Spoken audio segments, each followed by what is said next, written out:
Getting set for the green flag here in the NASCAR Sprint Cup Series at Bristol, presented by Pennzoil. Our starting grid across the top of your screen. How about 50-year-old Mark Martin?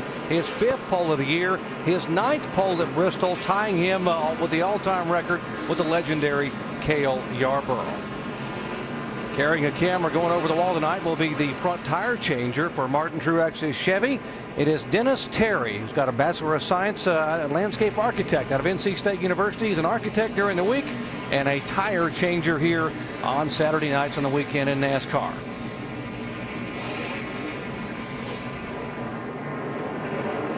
A lot of drivers who have won here had a lot of success starting toward the back of the pack. Marcus Ambrose, by the way, you see him flashing by there in the 13th row, ran in the top 5 for much of the spring race. Faded late, but still had a top 10 finish.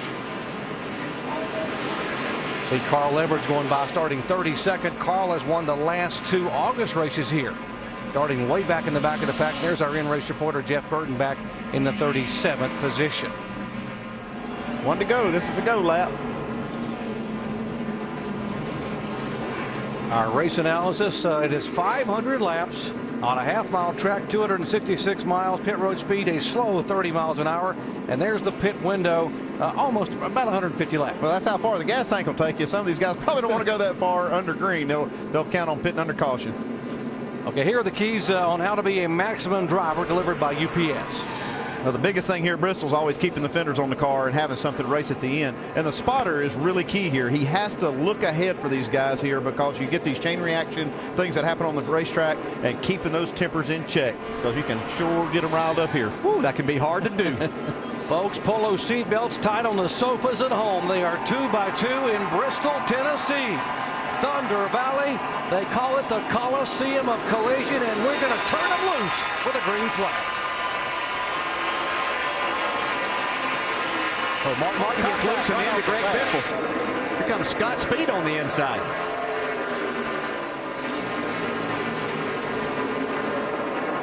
Yeah, it looked like Mark was really fighting hard to get those 5 bonus points, try to get that lead, but it really got loose, got into Biffle. I think that's going to tell us where these guys are going to line up when it comes time for double file restarts after cautions. So Biffle will lead the first lap and get those 5 bonus points. Scott Speed, the rookie, back there. Martin back to 3rd, and now he's under attack from Matt Kenseth in the 4th spot. Yeah, Mark Martin looks like he's battling a really loose race car right now. Looks like Dave Blaney got shoved in that high lane up there in turn 2. He catches the wall there with Logano.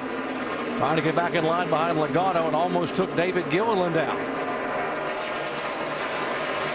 In the NASCAR Nationwide Series race last night, we had 5 caution flags in the first 50 laps. And 3 times it was the leader that had trouble. Yeah, you see Blaney's got damage, but Joey Logano also caught a piece of that wall. See Blaney here just trying to get out of the way. That's hard to do here at Bristol when you got a line of cars coming. Yeah, there's just nowhere to go. Even if you stay up high in the corners, you have to come back on the straightaway, and that's where these guys are trying to get, is up against the wall. Yeah, you see sparks flying off Logano's car there with the contact. Now, across the top of your screen, we're going to have a running order, and the green will explain those that are in the chase, and the yellow says those that are on the bubble and could get in the chase. The white are the ones that are already outside and could not have a possibility of being a chase contender here in 2009. Yeah, it looked like Martin finally did get sorted out there now, started to pull away from Matt Kenseth now, back up to 3rd and moving in on Scott Speed in 2nd. I think he just had a loose race car to start the race. Yeah, extremely loose there. Greg Biffle was excited yesterday about his car. He qualified extremely well. And even before he qualified, he was excited about his opportunity to go out and run well in this race and possibly win. I know this is really early, but it looks like he has a car that's capable of doing that tonight. Greg Biffle, one of 6 drivers that's yet to win this year that won a year ago. There is Tony Stewart, the points leader. He is already in the chase, but struggling here in the early laps at Bristol. Jamie. That's right, Doc. He's having radio malfunction. What's happening is he can hear his spotter and the crew just fine, but when he speaks, he has to go to Ryan Newman, his teammate's backup radio. So what the 39 team has done, you can see on the right side, they brought over a backup radio. Watch for them to make a radio change on that first pit stop. Thank you, Jamie. And Mark Martin, as you guys predicted, has gotten settled in, now back on the move. He takes over the 2nd spot from Scott Speed. Now he's still in trouble. Joey Logano into the wall in turn 1. Is out. All right, you can roll now. Come on, let's go. So we saw the contact on lap 1. Get caught up if you don't have a flat tire. He's got a flat left front tire for sure. Got to wonder if the contact on lap 1 where he just scraped it off the wall may have cut a tire. I'd say that probably cut, yeah, when he got into Dave Blaney, that probably got into the sidewall and the left front finally blew out. It looks like he can, he's got some damage. Oh man, he's got a lot of damage on the right side.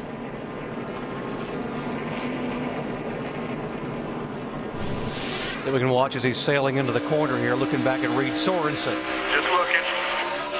Got loose. Oh, he got a little help on that one too. Yeah, we're going to see that. A lot of contact on that. There's just not a lot of grip. Hold it up there. Trying to hold it up. The majority of these guys yesterday, here we're riding along with David Rudeman. You see Reed get into him. Go low, go low, go low, go low. Good job, good job. No caution. Keep digging. I don't know if the tire had anything to do with that until afterwards. It could have been going down to make him go slower, though. I think that was a problem there, and Reed just happened to get up into him. Yeah, quite a few cars were on his bumper attacking him. I was going to say, a lot of these drivers yesterday were complaining about how slick the racetrack was. They just didn't have any grip down on the bottom of the racetrack in particular. Greg Biffle leading at Bristol for the first time in 7 races since the spring of 2006. He has led all 12 laps thus far. Under caution at Bristol moments ago, Tony Stewart trying to get down pit road with the window net down to be able to get that radio worked on. He had to come on and off pit road twice as we go back to the green flag, and they're probably going to put him a lap down. Stewart coming up on the racetrack, and there goes the leader right behind Biffle and the front of the field. Stewart now gets up to speed in behind Biffle. Comes Matt Kenseth trying the high side of Mark Martin. He's able to take that second spot away.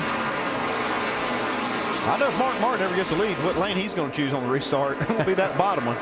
He just doesn't seem like he can get going. He didn't even take the high side once he got up in behind Greg Biffle. So it might be his car's just so loose on these restarts. He might have just let Matt go so he could have that outside on the next one. We might have mentioned under that caution a moment ago, we did have 7 other cars come on the pit road. Jeff Gordon came in and changed 4 tires. Nemechek in, Jeff Burton, Robbie Gordon, Andretti, and Elliott Sadler. Also, along with the 14, as you saw a moment ago, trying to get that radio repaired. With 3 wide back in the back. Tony's also struggling with his car. I mean, that car's just not running. There's Juan Pablo Montoya, and their focus has been totally on making the chase this year. His only top 10 finish at Bristol came in the spring when he had a very solid run. They've really been focused in on what they're doing and what their job is with Montoya, and he's doing a terrific job in carrying out their game plan. Boyer is in 5th spot right in front of him, then Montoya behind him in 6th. Kurt Busch in 2 cars in 7th position. We told you Jeff Gordon pitted. Now he is back in a gaggle of cars in heavy traffic. Well, he was back there anyway. He started back there, and that's why he made that pit stop. And he just made that pit stop. And what did they do to the car, Shannon?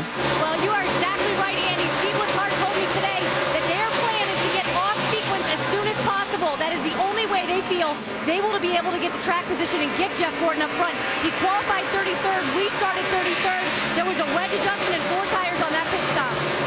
Yeah, that's exactly what I talked to Scott Miller about early in the race, before the race started, about how you get that track position. And that's what you do. You make those early stops, try to keep good tires on the car in case they do run like a 20 or 30 lap segment here and they do pit, you can stay out.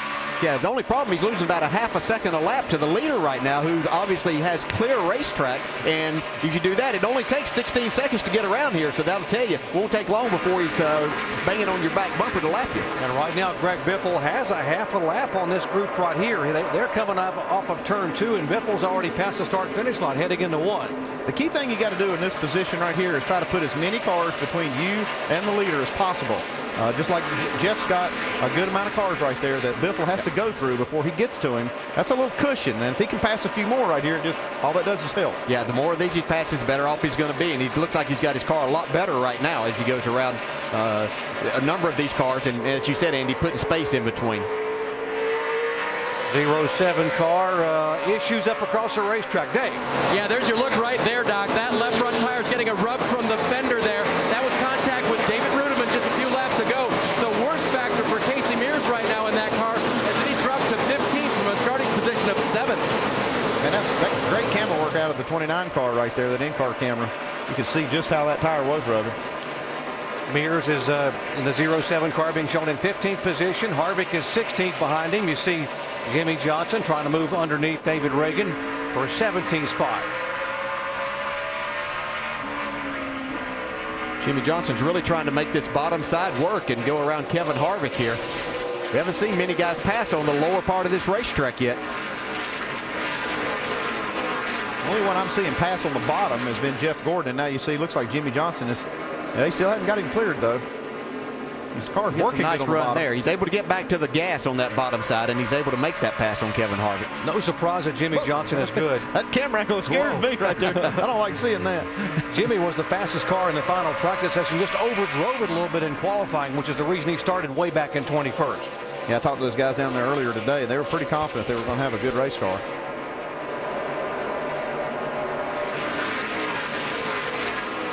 "31 laps in of 500 here, and is Greg Biffle, who has led all 30 laps thus far. Started on the outside of the front row, and he beat Mark Martin to the turn in turn 1 and was able to take the lead away. It is Biffle, Kenseth, Martin in third, Ryan Newman fourth, and Kurt Busch, the 5-time Bristol winner, in 5th position. Let's check in on the 17 car. Vince. Matt Kenseth running second. Drew Blickensderfer, the crew chief, said they wanted to go a little more conservative on the setup because they're 11th in points. They wanted to make sure they didn't make a mistake, but they had trouble finding the sweet spot on the setup, and Matt said tonight he wasn't quite sure what they had. They've got a pretty good race car here in the early going. They're up to second. Dave? Vince right behind him. Mark Martin runs in third. Remember the start of the race, the pole sitter Martin in the 5 car got loose. It looked like he radioed during that caution. Obviously it's loose, but it's very good. It's going to come to me if I'll just slow it down a little and let the car work. Doc? How hard is it to be patient when that happens, DJ? Extremely hard. It's just, I mean, you go in telling yourself you have to be patient, and you'll just work around things that you have going on, but it's really hard to do here. 36 laps in, and Biffle has led them all here at Bristol Motor Speedway. Back with more of the NASCAR Sprint Cup Series presented by Pennzoil. At Bristol Motor Speedway, NASCAR Sprint Cup Series action on a Saturday night in the Blue Ridge Mountains of Tennessee. Packed house, over 160,000 strong, and right now Greg Biffle, tired of hearing about the fact that he hadn't won this year. One of 6 drivers that hadn't been to victory lane. He is just pulled away by 1.3 seconds over his teammate Matt Kenseth. He's been out cruising, but he's getting ready to have to go to work right here. Yeah, he's cruising, but man, as we pan back to some of these other guys, this is quite a race we have going on around this racetrack. These guys are 2 wide, sometimes looking to make it 3 wide. Jeff Gordon is in the middle of a real battle. Look at this. Junior's finally got by the 26 car that he just battled for 10 laps trying to make a pass on. Now he's going to go up and try to get Reed Sorensen in the 43. Yeah, Sorensen is in 20th position, and that's the group on back. 20th, Earnhardt Jr. 21st, McMurray 22nd. You see Casey Kane up there, Marcus Ambrose. There comes Jeff Gordon and the 11 car, Hamlin, who's come all the way from the back of the field. Yeah, Casey Kane looks like he keeps wanting to make this thing 3 wide. He's higher than anybody else on the racetrack.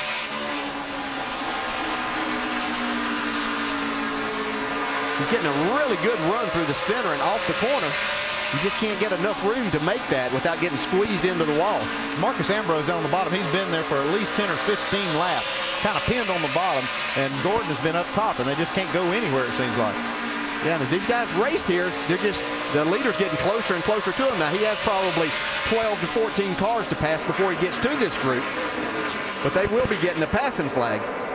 You saw Denny Hamlin a moment ago. That car just snapped loose on the bottom of the racetrack there. He was able to gather it back in.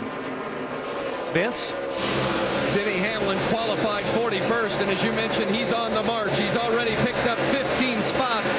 They were a lot better in that final practice. Said they found a real good balance with the race car, and they were excited about it. And we're seeing why as he's picked off one right after another. On the inside of Jeff Gordon there, says he's a little tight in the center, but real good in the early going. Thank you, Vince. There's our biggest movers. You see Hamlin, he was talking about, up 16 spots. You see Truex up there. Rudeman up 11 positions. Rudeman all the way up to 7th position. And the 98 Menard trying to stay on the lead lap. And now the 16 Biffle having to pinch it off on the inside. Yeah, and he's got company from Mark Martin there and Matt Kenseth. Yeah, that's what I was talking about. Biffle was out there kind of cruising, nobody in front of him, but he's having to go to work now. He's going to have a lot of cars to try to pass him. Yeah, his night of leisure just got over right there. Probably watched the Nationwide race last night and saw that the leaders had a lot of trouble with lap traffic. It cost Kyle Busch a chance to win the race. He's got another little gap right here, and then he's going to catch another group of cars. Well, it's usually a big factor in these races, and we have so many cars that are running good, and especially these guys complaining about they just can't get the grip that they need to go through the center and off the corner on the bottom of the racetrack. Makes these passes a lot more difficult. Yeah, you see, when Greg Biffle cleared these cars, he picked up another 2/10 and pulled away from Matt Kenseth and Mark Martin. Yeah, Kurt Busch there in the fourth spot in the 2 car.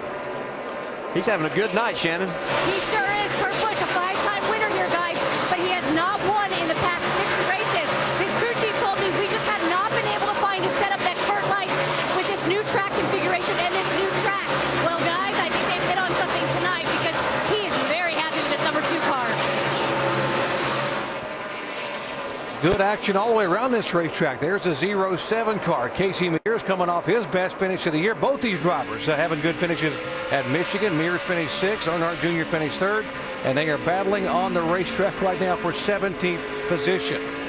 This is where the impatience comes in. You see, there's a gap in front of Casey Mears, and that's why Dale Jr. is trying to get by. There's cars lined up behind him, and they want to get by, and there's a gap in front of you. You know that you're a little bit slower than the guys behind you. And Jr. just made him a gap right there, kind of slid up there, got the left front of Casey Mears' car, but it got him the spot that he was wanting. Great NASCAR Sprint Cup racing here at Bristol Motor Speedway. Lap 58 of the Sharpie 500 here Saturday night under the lights. One of the fan favorites, and now you're seeing why.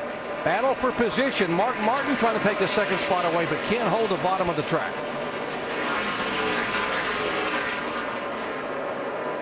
Like you said, DJ, to get down there, this can't go anywhere. Can't get any grip off the bottom. Now, I'm watching a group back here, too, as we see Mark Martin trying to take over the 2nd spot from Matt Kenseth. That group of Casey Kane and Jeff Gordon and Denny Hamlin and all that crowd, they're still battling back here.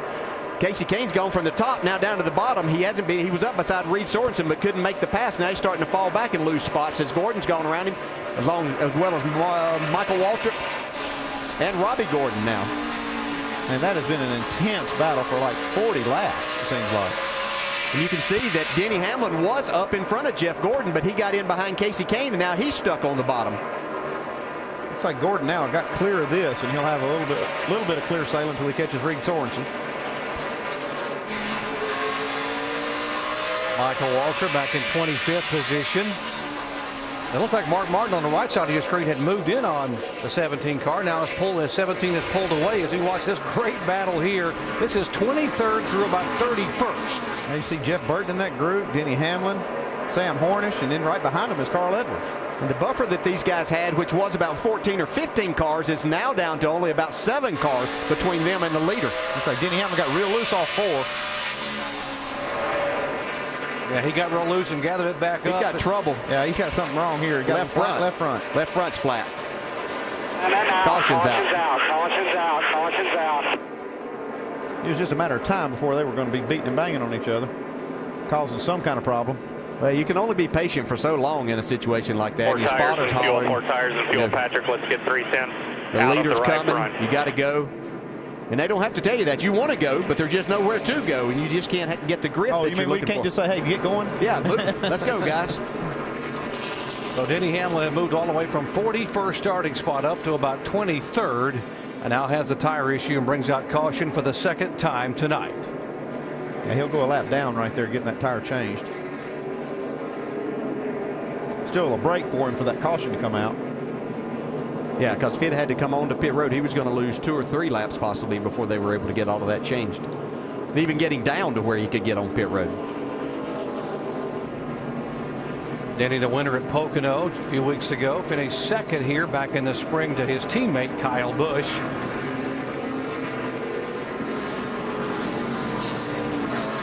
Now at 30 miles an hour, that's got to seem like an eternity, like you're just crawling around this pit road here at Bristol.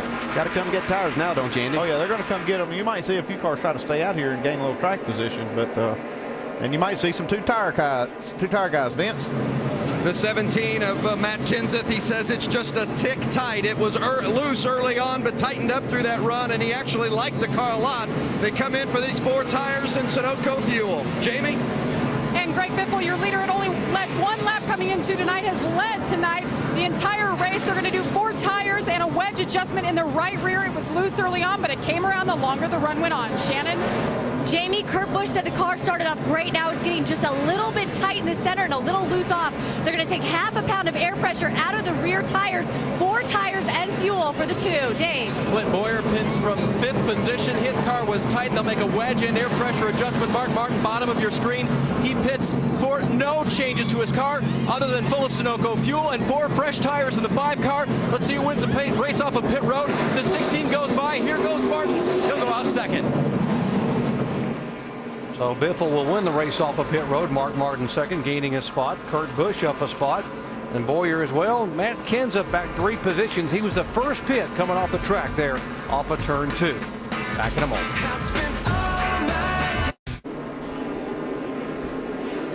Double file restart here. Mark Martin on the inside. Biffle the leader, and Biffle gets a good jump entering turn 1. See Mark Martin, he's hanging with him this time.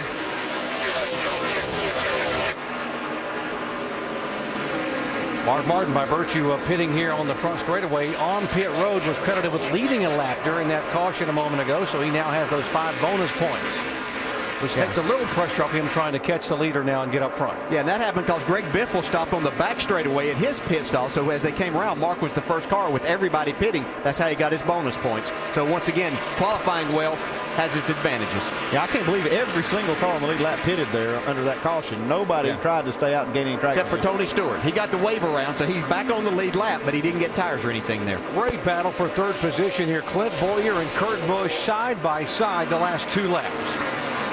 They're still having problems with Tony Stewart's radio, too. And he wanted to get in there and get it fixed that time, but he wanted to try to get that lap back, so he stayed out and took that wave around, like you said, Dale. They'll have to get in here and get it fixed, though. Yeah, Kurt Busch is doing a nice job trying to hang on the inside, but as you can see, that outside prevails once again. Here comes Montoya trying to take that 4th spot away. And Mark Martin looking racy on the bottom of the racetrack, trying to sneak underneath the 16 of Biffle. Yeah, they may have made an adjustment on that 5 car on this stop. Yeah, definitely. It looks a lot better this time. Remember, Mark said it as a guest in Countdown in the pre-race, he thought he had a top 10, maybe a top 5 car with a couple of adjustments. He could win this thing. He's being a little humble. Yeah, as we know Mark will be. He's not always telling us exactly all that he's got, and that's okay. Now, Matt Kenseth lost 3 spots. That's very uncharacteristic of that team there, because they really do a great job for Matt. But he's up on the high side right now, losing spot as Jimmy Johnson takes that 6th spot away from him. That could be a pit position thing, too. He took that opening, or that first pit on pit road coming in on the backstretch, and what happens is with so many cars in the pits, they bottle you up, and you get stacked up behind them as they're coming out of their pits and getting into their pit. Now, about to see Biffle slip a little bit there on the right side of your screen. Mark able to get by him now. And Mark lets him go. Will take the lead here on lap 77. Mentioned the 48 car there coming. That's somebody we're going to have to watch out for tonight. He got really loose in his qualifying effort yesterday, was really disappointed, but he's on the move now. Montoya going beneath Boyer, and you're riding along now with Jimmy Johnson right behind Juan Pablo Montoya. More on Montoya, Dave. His car was a little snug in the center and snappy loose off. They made an air pressure adjustment for Juan Pablo on that stop. Crew Chief Brian Patty told me that tonight for them, running 7th in chase contention right now, a nice quiet top 15 would be just fine with them to maintain their position. But right now, they're running much better than that. Yeah, they have to be ecstatic with top 5 if they were going to be satisfied with the top 15. There's the 18 car. The topping is coming right by Kyle Busch, who qualified back in 15th position. And back in the spring led 378 laps on his way to victory here. I think he knows his job tonight. I mean, as much as he wants to win the race, he knew the first part of this race was a very dangerous part, starting back in 15th. He did a great job in that first run. Now he's trying to just kind of pick them off one at a time and get himself up there in contention for this. David Rudiman right in front of him. There's a 00 car. Rudiman started back in 18th position and promptly drove that car into the front top 10. in 7th spot. Now trying to move side by side with Kenseth and hang on to that 7th position. He will lose it.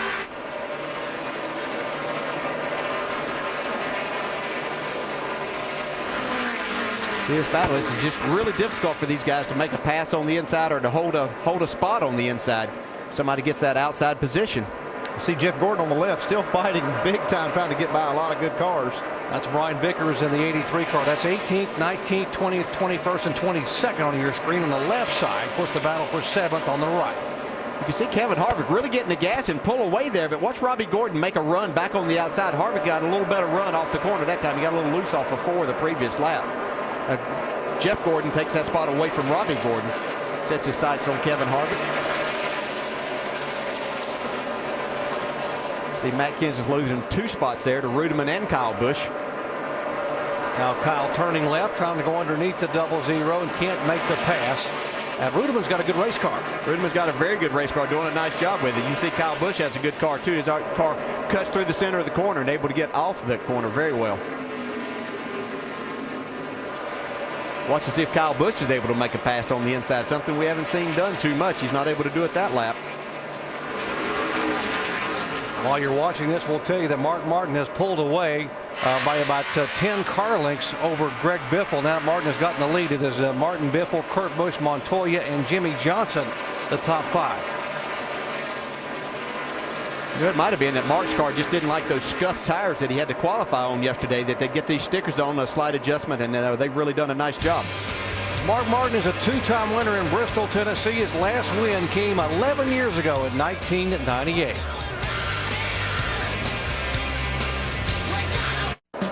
Monday Night Football continues on ESPN with preseason action. The big question, can rookie quarterback Mark Sanchez shine and gets his first start with the Jets up against a very tough Baltimore Ravens defense? Ray Lewis, Ed Reed, and the boys.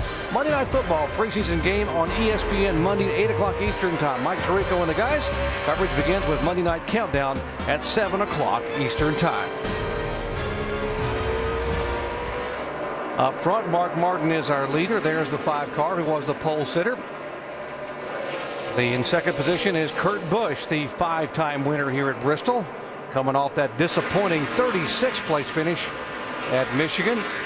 And good battle waging here between the 42 and 48 cars. That's for 4th position, Montoya, and the champ, Jimmy Johnson. Yeah, Montoya's got a really good race car. Johnson's fast, and he runs on the bottom, but Montoya is fast enough right in the middle of the track that Jimmy can't do anything with him. Mark Martin has caught the back of the field, and he's starting to lap some of these guys. Things could be a little more difficult. Yeah, Tony Stewart is the one that's getting ready to go down in lap 2 after taking that wave around. That car's just not running right tonight, Jamie. He's been having trouble all night, Andy. I mean, we talked about the radio problems. He can hear his crew and his crew chief and spotter. They cannot hear him. Now, we saw him pit earlier. They exchanged the radio. That was not the problem. Still remains the same. Now, what they have is a backup helmet, and they are contemplating when to call their driver in to exchange that helmet so they can, again, have communication, guys, because things are not working out. He continues to go back, and he goes down a lap, guys. They need to talk. They need to get this car straightened out. They need to be able to talk to each other so they know what's wrong. Yeah, exactly. Yeah, he goes back to the old days and either tap the roof or the door, let them know if it's loose or pushing. Now, one car that's on the move is the one car, Martin Truex Jr.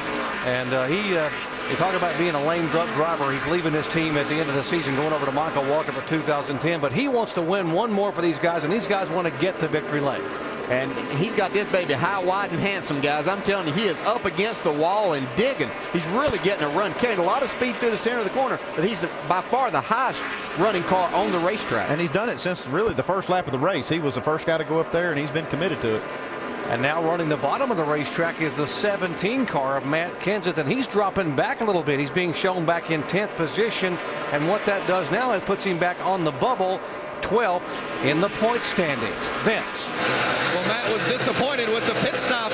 He got late notice as to whether or not they were going to pit to begin with, and then they came in and got 4 tires. Since then, Kenseth has lost all grip, saying he can hardly hold on to the car. He has no grip at all in it, and as you might expect, with no grip, he's going backwards, and he can't afford to go backwards already in 12th he can ill afford exactly events to go back any further. Now the ticker across the top of your screen, folks, you see the yellow number, that target going by there.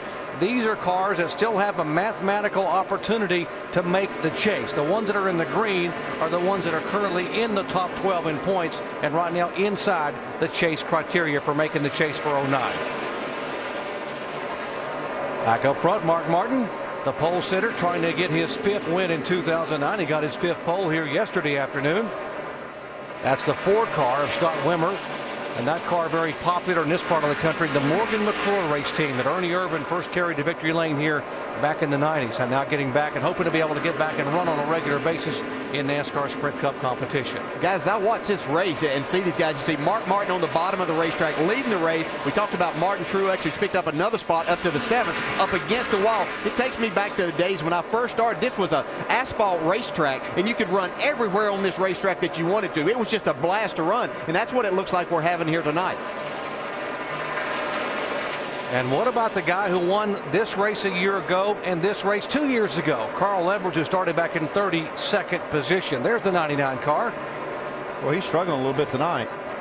Back there in 29th spot. He's got Mark Martin in his mirror. There's not too many cars behind this group. Very uncharacteristic of Edwards to have this much struggle on a track where he has been so good. Yeah, not much room between where he is right now and Mark Martin moving in on the bottom of the racetrack, getting by traffic. Dave. And Doc, his car is improved after that round of pit stops. Even though they made no changes to it, the car has really come to him. Two things: sticker tires, much better for Mark Martin. Remember, they started on the tires they qualified on; those were scuffs, so that's working for him. Plus, he radioed to his crew chief, Alan Gustafson.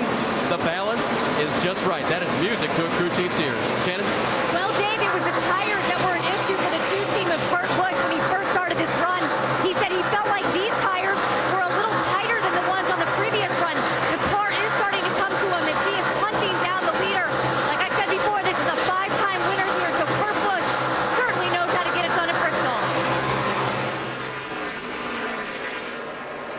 So past the 100 lap mark here of 500 in the Sharpie 500 here at Bristol Motor Speedway. Mark Martin trying to go to victory lane for the first time at this racetrack in 11 years. And you have to turn the clock back all the way to 1998 when Martin last won at Bristol. He won his first race here in 93, but his best memory driving for Jack Roush in that famous number 6. He was the one celebrating that night here at Bristol.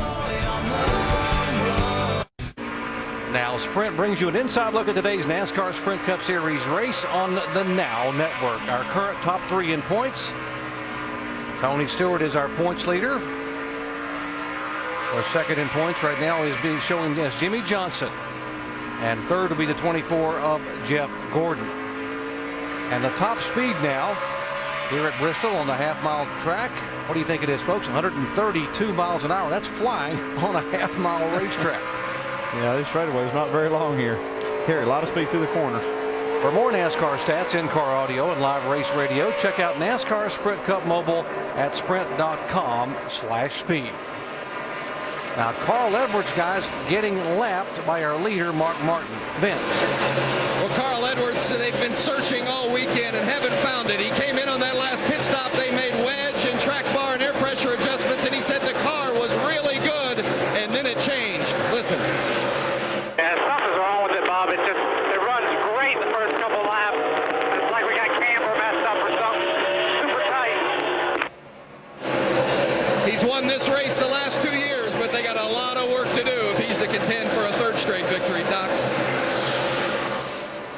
Well, they really have some issues there. And Andy, you're hearing the driver say those kind of things. Where do you start? It's really hard to fix that kind of a problem, and they'll keep working on it. They'll make some adjustments and try to free the car up. But if it's a core issue like camber, you can't really change that tonight during a pit stop and stay in contention. So, man, look at this one car, though. He is digging. He is. He's flying. He got passed back. He'd already passed Kyle Busch, and Kyle took advantage there because the 98 was in Martin Truex's way. But he'll go back by him. He was almost to Montoya. He's making that high side work. He's almost to Knoxville when he goes in the corner there. Look, he's way up across the racetrack, running right up on the outside groove. Gets such a run off the corner, which just translates into a lot of straightaway speed. Even though the straightaways aren't long, if you can do that, you're making these straightaways longer by the way that he's driving this racetrack.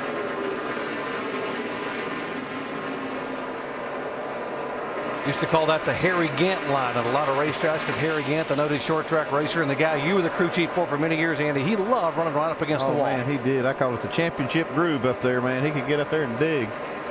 He did it better than most of them. Here's Montoya and Kyle Busch. They battling for 5th position. Montoya's got it. Kyle would like to have it. And these guys have been very aggressive back and forth. Rusty, you've been watching these guys. Really have, Doc. I've been watching Montoya a lot. I'm really impressed with what this guy's doing. This is his 3rd full year of racing right now in the Cup Series. It took him a while to get his rhythm, get going, but man, I'll tell you what, he's been on a run of late. We all know how good he ran at Indianapolis, dominated that race before he had that problem. Finished 11th there, went on the Pocono, finished 2nd, went on the Watkins Glen, finished 6th, had a little setback at Michigan, 19th, but man, he's been doing good. He certainly has, and we have caution again here, Rusty. The 44 car on pit road, and there's the issues on the side of A.J. Allmendinger's Dodge. Caution for the 3rd time here, coming out now on lap 135. Get caught up. It's something they said debris, yeah, brake rotor. Oh, that's not good. They'll definitely be back in debris working there. on that, baby. That's not good at all. I noticed some brake rotors out there really glowing red, but that's not good. They'll have to fix that. I'll show you A.J. Allmendinger's car now. That you can see the sparks underneath the car and just chunks coming out of the car. There's right in front of the Ryan Newman. Yeah, car. Newman caught a piece of that, so Yeah. he's glad that caution came out. He can get those tires off. But now Allmendinger won't have any brakes at all. You can see how red the left front rotor is. And our leader coming down pit road, Kurt Busch and all the leaders peeling off down off of turn 2 at 30 miles an hour. Let's go to Vince. The 1 car, Martin Truex Jr. coming in. He's had a good run so far tonight. They're going to make an air pressure adjustment in both of those front tires as you see the crew cam going to work there on the right front, now going to the left side. He says he needs a little bit more front grip. Otherwise, the car is good. Jamie. Jimmy Johnson's gained 18 positions. He said he's snug in the center. It was 4 tires fuel. He's down and away. Jamie Kurt Busch says he needs to turn a little bit better in the front, a half pound in the right rear for the 2 car. Dave. 42 of Juan Pablo Montoya is in. They'll make an air pressure adjustment for a car that was getting tighter. Also see a chassis adjustment as well. Mark Martin will take on 4 tires in Sunoco fuel. A little bit of air pressure out of the left front. It was getting just a little bit tighter, and it's close at the line, guys. Boy, very close. It looked like Martin was going to get beaten, but he just was able to shoot out of his pits and just by inches get there in front of Kurt Busch. Again, that pit position in there, Andy, just what you were talking about right there at the exit of pit road there in turn 1. That paid off for Mark, and Ambrose gained a couple spots there too. How close it was there. Looked like Kurt Busch was going to get him, and now half a car length there by Mark Martin with Biffle, then Johnson, the next 2 off of pit road. Well, the 1 car we are being told now was too fast on exit. 36.46 miles per hour, and it's a 30 mile per hour pit road speed with a 5 mile per hour buffer. And here's the Aaron's Lucky Dog, the 19 car of Elliott Sadler. He's the first car lap down, and he will get the Aaron's Lucky Dog free pass. So a good break for Elliott Sadler, getting back on the lead lap. Major League Baseball continues on ESPN and ESPN2 with 4 teams battling for a spot in the Fall Classic. First on ESPN, Sunday Night Baseball presented by Taco Bell. The Yankees roll into Fenway to take on their arch rival, the Boston Red Sox, at 8 Eastern time. Then catch Monday Night Baseball on ESPN2 at 10 Eastern as Miguel Cabrera and the Tigers take on Vladimir Guerrero and the Angels. ESPN News will be shown in both the Detroit and Los Angeles markets. Under caution for the 3rd time tonight at Bristol. Let's show you again what happened. Watch the right front here of the 44 car of A.J. Allmendinger. You see a piece of that rotor comes apart on the right front and gets kind of hung underneath the car. You see the pieces coming out. Let's go down to Tim Brewer in our Craftsman Tech garage and see if he can explain a little bit about what happened there. Tim?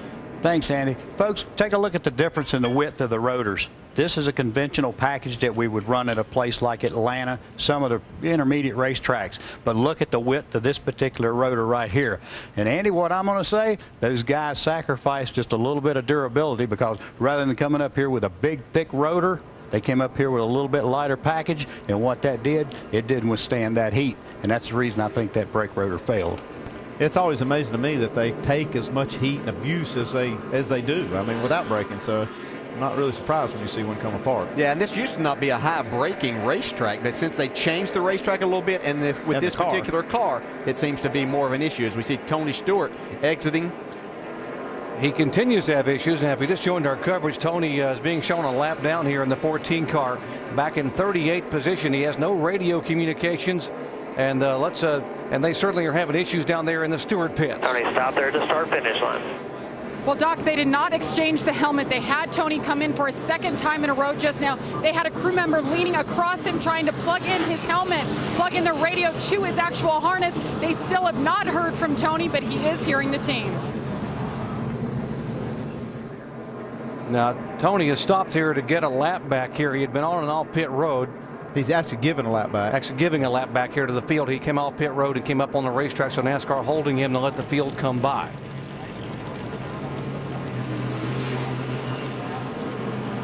So last week he clinched the spot in the chase and as the points leader, but boy, really struggling here very uncharacteristically at Bristol tonight. Well, these are kind of nights that you hope you get out of the way before you get to those last 10 races. You don't want to have these kind of malfunctions, and hopefully you can learn something from it. But it has been a struggle with radio communication and with handling of his race car. Yeah, that's the thing for me. I can't believe how far off they are tonight. They didn't run that well here in the spring either as far as the 14 car is concerned. They struggled throughout the afternoon there. Started 15th, finished 17th, but did not lead a single lap here during the daytime race back in March. Mark Martin's finally not going to have to start on the inside of the front row here. He chose the outside now. So Martin the leader, Kurt Busch inside him, then Biffle and Johnson on the restart. Lap 144.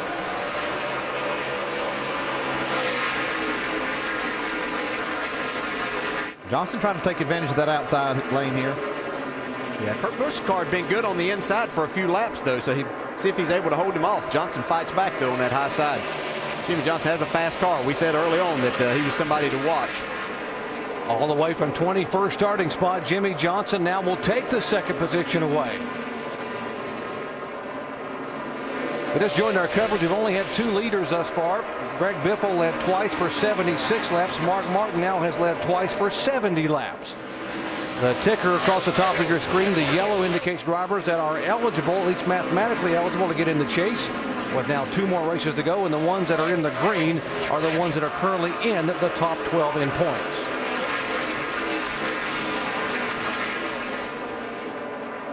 '18 car, Kyle Busch trying to hold off the 16 of Biffle and the 42 of Montoya. You saw right in front of them David Rudiman in the 00. He's up in the 4th spot, having a great run tonight. Kyle Busch able to take that 5th spot away. When I talked to David Rudiman last week, he was talking about, he said, I know we may not make the chase now because of our misfortunes at Pocono, but I want to prove to people that win I had at Charlotte was no fluke. There goes Kurt Busch back to the 2nd spot. He's able to make that pass on the inside of Jimmy Johnson. That's pretty much a power move here tonight if you can do that. Dale Earnhardt Jr., Ryan Newman there in the 39. This is for the 10th spot right here with Newman and Jr. Wow, look at Kenseth get loose off the corner. Yeah, he's still battling that car. You see David Gilliland there in the 71 car having a nice run, as is Bobby Labonte in that group. Both of these guys having a good night tonight.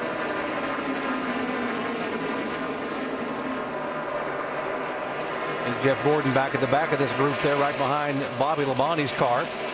Gordon being shown back in the 16th position.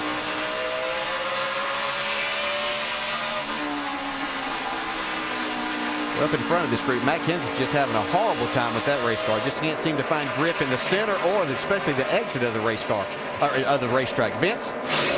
Yeah, that's 17 of Matt Kenseth. When they came in on the last stop, crew chief Drew Blickensderfer apologized to Matt, and he said, when we came the first time, I put the air pressures the wrong direction. That's why your car went from pretty good to pretty bad. It was mean loose in that second stint.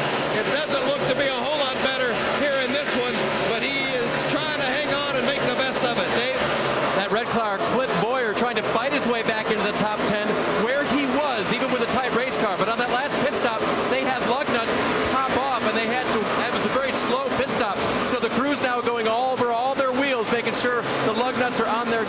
glue will hold him just right for the next pit stop. Glenn Boyer trying to race his way into the chase. A year ago, he was outside the chase this time of year and was able to race in because of these racetracks. He's very good at Bristol and Richmond and has already been very successful in his career at Atlanta. Right now, got his hands full trying to make a move to try to get the 11th spot away.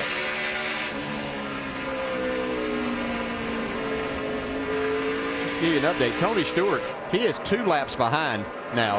That lap that they were holding him was one that they tried to kind of make up there as they were making all of those changes and trying to get their radio communication better. But the key thing is he's got this car now going around the racetrack. He's starting to pass some cars and looks a lot better than he has looked all night. Back up front, it is Mark Martin, the 50-year-old pole sitter tonight. And Martin has now recorded 2 leads for a total of 82 laps. Back with more of the NASCAR Sprint Cup Series presented by Pennzoil. Under caution here at Bristol, Tennessee for the 4th time tonight. Bobby Labonte's number 96 car went around here on the front straightaway. He was battling with the 11 car of Denny Hamlin. Let's take a look here. And Denny Hamlin's in that lucky dog spot. He needs a caution. But right here you see Bobby Labonte just gets loose. I mean, no contact whatsoever by the 11 car. But Hamlin gets the caution he's looking for. That's right. Gets him back on the lead lap now. And he has got a good race car. Yeah, he's really passed a lot of cars in these last couple of stints that we've had under green. You see, we were watching this, and it kind of looked like that. I'll tell you, if it hadn't been for that one camera shot we had, that was some great camera work to show the gap. Yeah. And it had not been for that, that would have looked like he had tapped him maybe. Bobby Labonte in the infield there, pulling it off, and there's the 11 car. He will officially get our Aaron's Lucky Dog free pass, being the first car a lap down. That'll put now 29 cars on the lead lap, with Bobby Labonte having gone to the garage area. Jeff Gordon here on pit road now.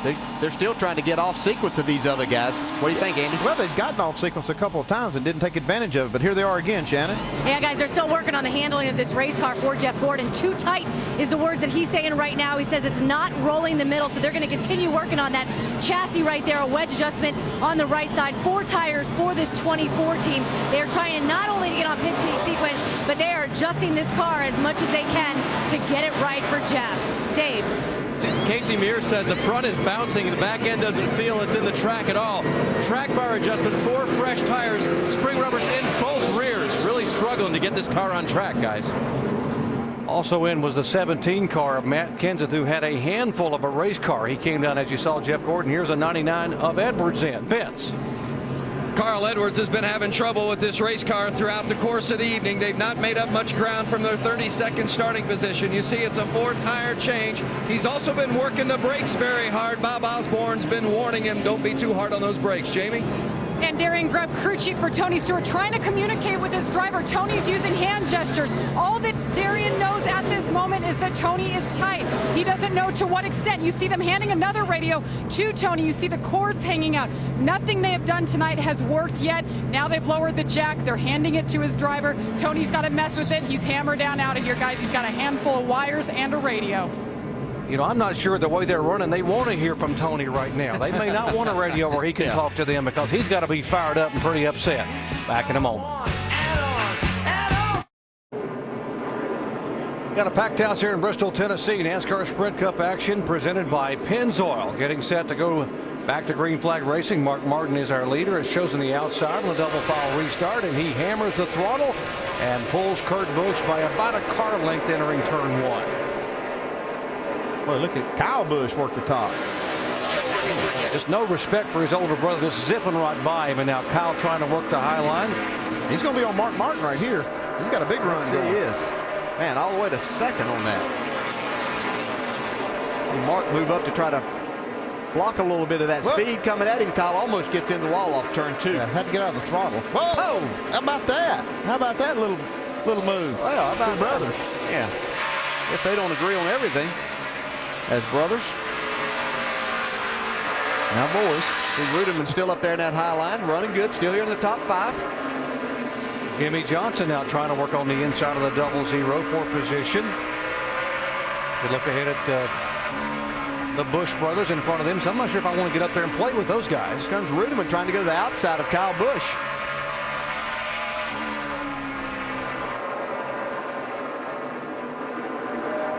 31 car all stacking up. Chain reaction there in the turns. The 31 car Burton got punted from behind, and then the 9 and 19 got together. It looks like Burton's got a little damage on the right side. He was one of the cars that stayed out. Pretty much about the first 17 or 18 cars stayed on the racetrack. It's always trouble for the first guy that does not pit. I mean, he's kind of a sitting duck for cars on new tires. Yeah, Burton dropping back. He's being shown now in 26th position. Casey Kane going by and taking the 25th spot away.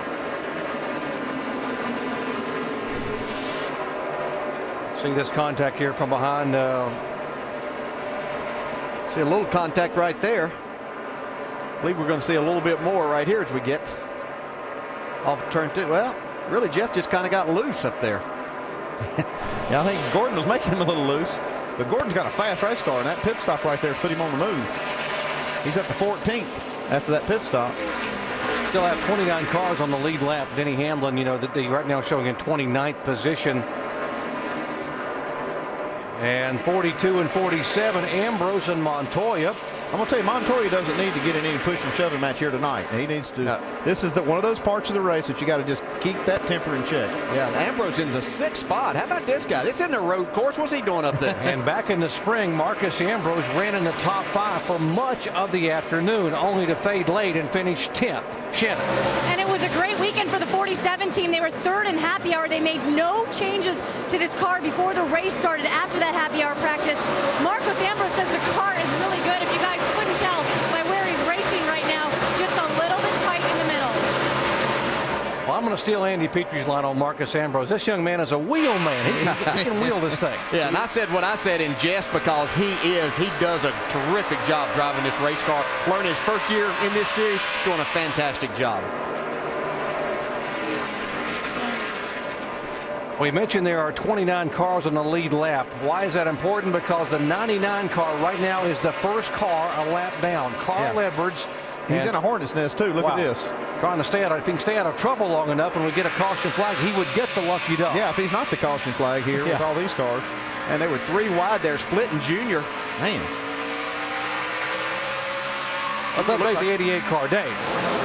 Guys, listen to the radio. Dale Jr. reporting to his crew just recently. But don't be loose in. We'll just see how fast it goes. I'm just never going to talk about it getting loose no matter what, unless it's a problem.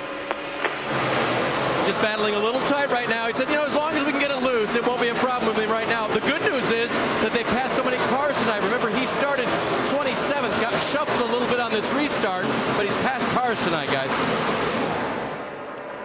He had worked all the way up to 6th position at one time, and here's a pretty good battle, 42 and 00.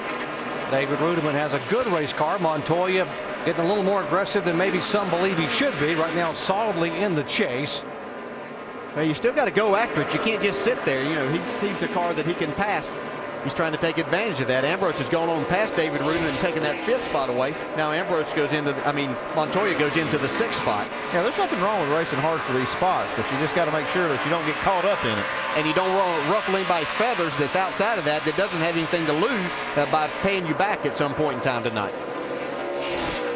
So be aggressively nice. yeah. When you hit a guy, throw your hand out and say, I'm sorry. Throw it up. I didn't mean to do that. I'll give you a call this week. There's the 42. Okay, the 42. Let my people talk to your people, and we'll do lunch or something like that. Do lunch or something, yes, as long as I'm in the chase. Well, right now they're chasing that 5 car up front. Mark Martin is our leader. Martin has led 112 laps. Kurt Busch is 2nd. Kyle Busch is 3rd. Jimmy Johnson is 4th. And Marcus Ambrose is reeling in that 48 car. Man, he's coming. He's got a good car. Look at this. You see, he's got a little damage on that right front where he's been rooting these guys out of the way. I don't think he has a problem doing that. No, We've seen him be aggressive when he's had good race cars. See Jimmy Johnson get out of his way. He saw that right front corner and realized this man to stay here. Yeah. Jimmy's probably saying, where did he come from? Jimmy knows how good Marcus Ambrose is. This is a great race car driver, and he's starting to run good everywhere. And that's what you'll see throughout the night. You'll see different cars come up through there as they get their cars dialed in, get a good set of tires, and it works really good. 190 laps in the books here at Bristol Motor Speedway. And right now it is Kyle Busch running in 3rd spot, chasing older brother Kurt Busch in 2nd, and they're all chasing the man, Mark Martin. screen, Newman. And what's not on that screen, though, is Mark Martin. He's 100 points to the good right now. Yeah, Brian Vickers, I'm really looking for him to get a good finish. He's got a lot of momentum, obviously, coming into this race. Greg Biffle started out tremendously, led a lot of laps early in this thing, 76 laps. He's dropped back to 14. It's going to be interesting, though. A lot of racing left and a lot of strategy to play out. So let's go up to speed with Radio Shack and update how some of these bubble teams are progressing through their Bristol race thus far, starting with the race leader, Mark Martin. And looking back to Kyle Busch, who's just outside the cut line in points, Jamie, and right now he's running third on the track. Well, he's getting the job done, Alan, so far. He came in 15th in points. Right now, as it stands, he would be 13th. He went into the office this week and had a talk with his crew chief, Steve Addington. Basically, they said, we need to come together if we're going to make this chase.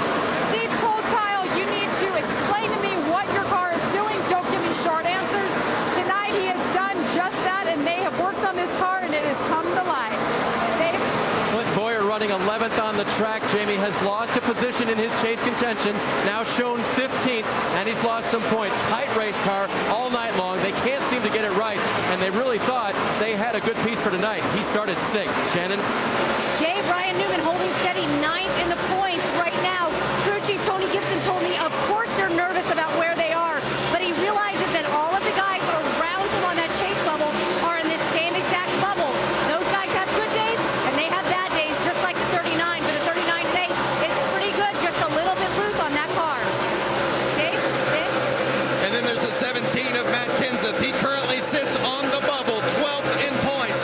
His crew chief, Drew Blickensderfer, says everybody is stressed because they know what it means to make the chase. Matt has never missed the chase before, and they know what it means for sponsorship for this team and what it means overall for the company to make the chase. They're on the bubble right now. Jamie?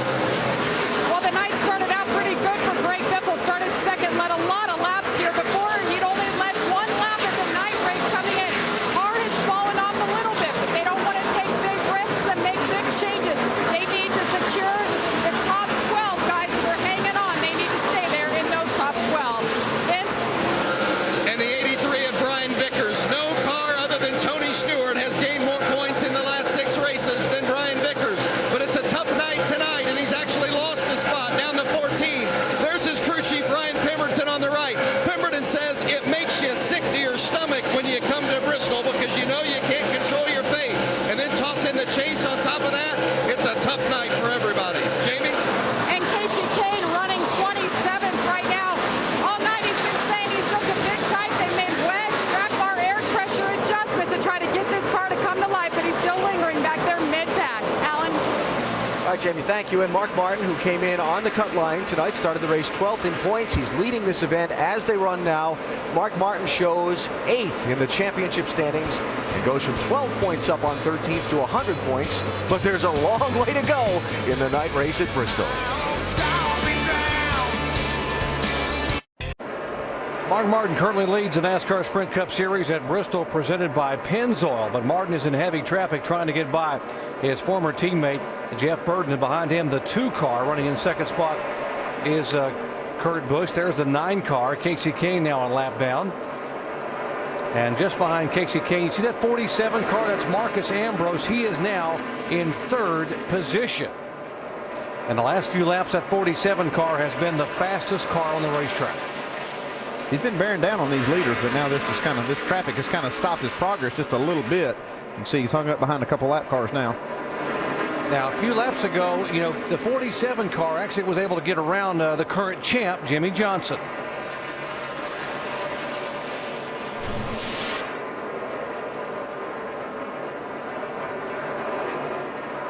Jimmy who? That's right. Oh, he got by Jimmy Johnson. Yeah, he wasn't finished yet either. Look at this. He's passing Kyle Busch. It's a good run up the back stretch.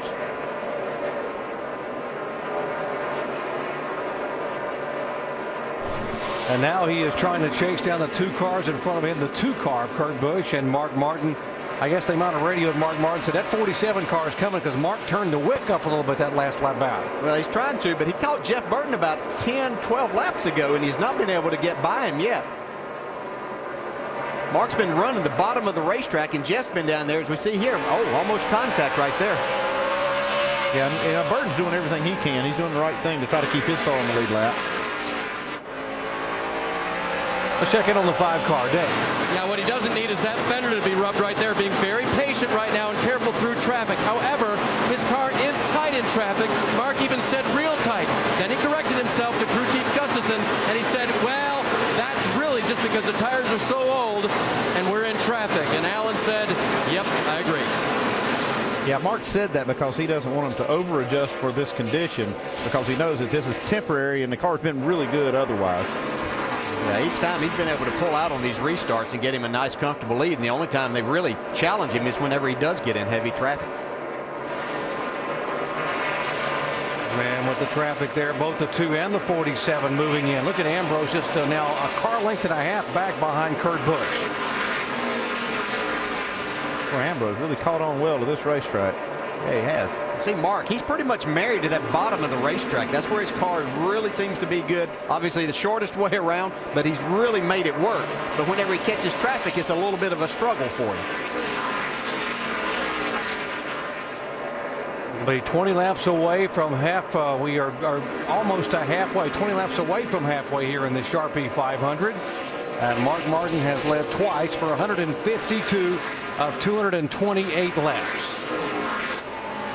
It is Martin, Kurt Busch, Marcus Ambrose, Kyle Busch, and Jimmy Johnson, the top 5. I want to remind you, Monday Night Football coming your way, more preseason action. The big question, can the Jets rookie quarterback Mark Sanchez get it done against a very tough Baltimore Ravens defense? Ray Lewis, Ed Reed, and the company. Monday Night Football preseason game on ESPN Monday at 8 o'clock Eastern time. Now coverage begins with Monday Night Countdown at 7 o'clock. Oh, yeah, ready for Monday Night Football to come back. Mark Martin's ready to keep leading this race. We talked about those guys had closed in on him, and he got through the traffic finally. And he's had a few moments in that traffic, though.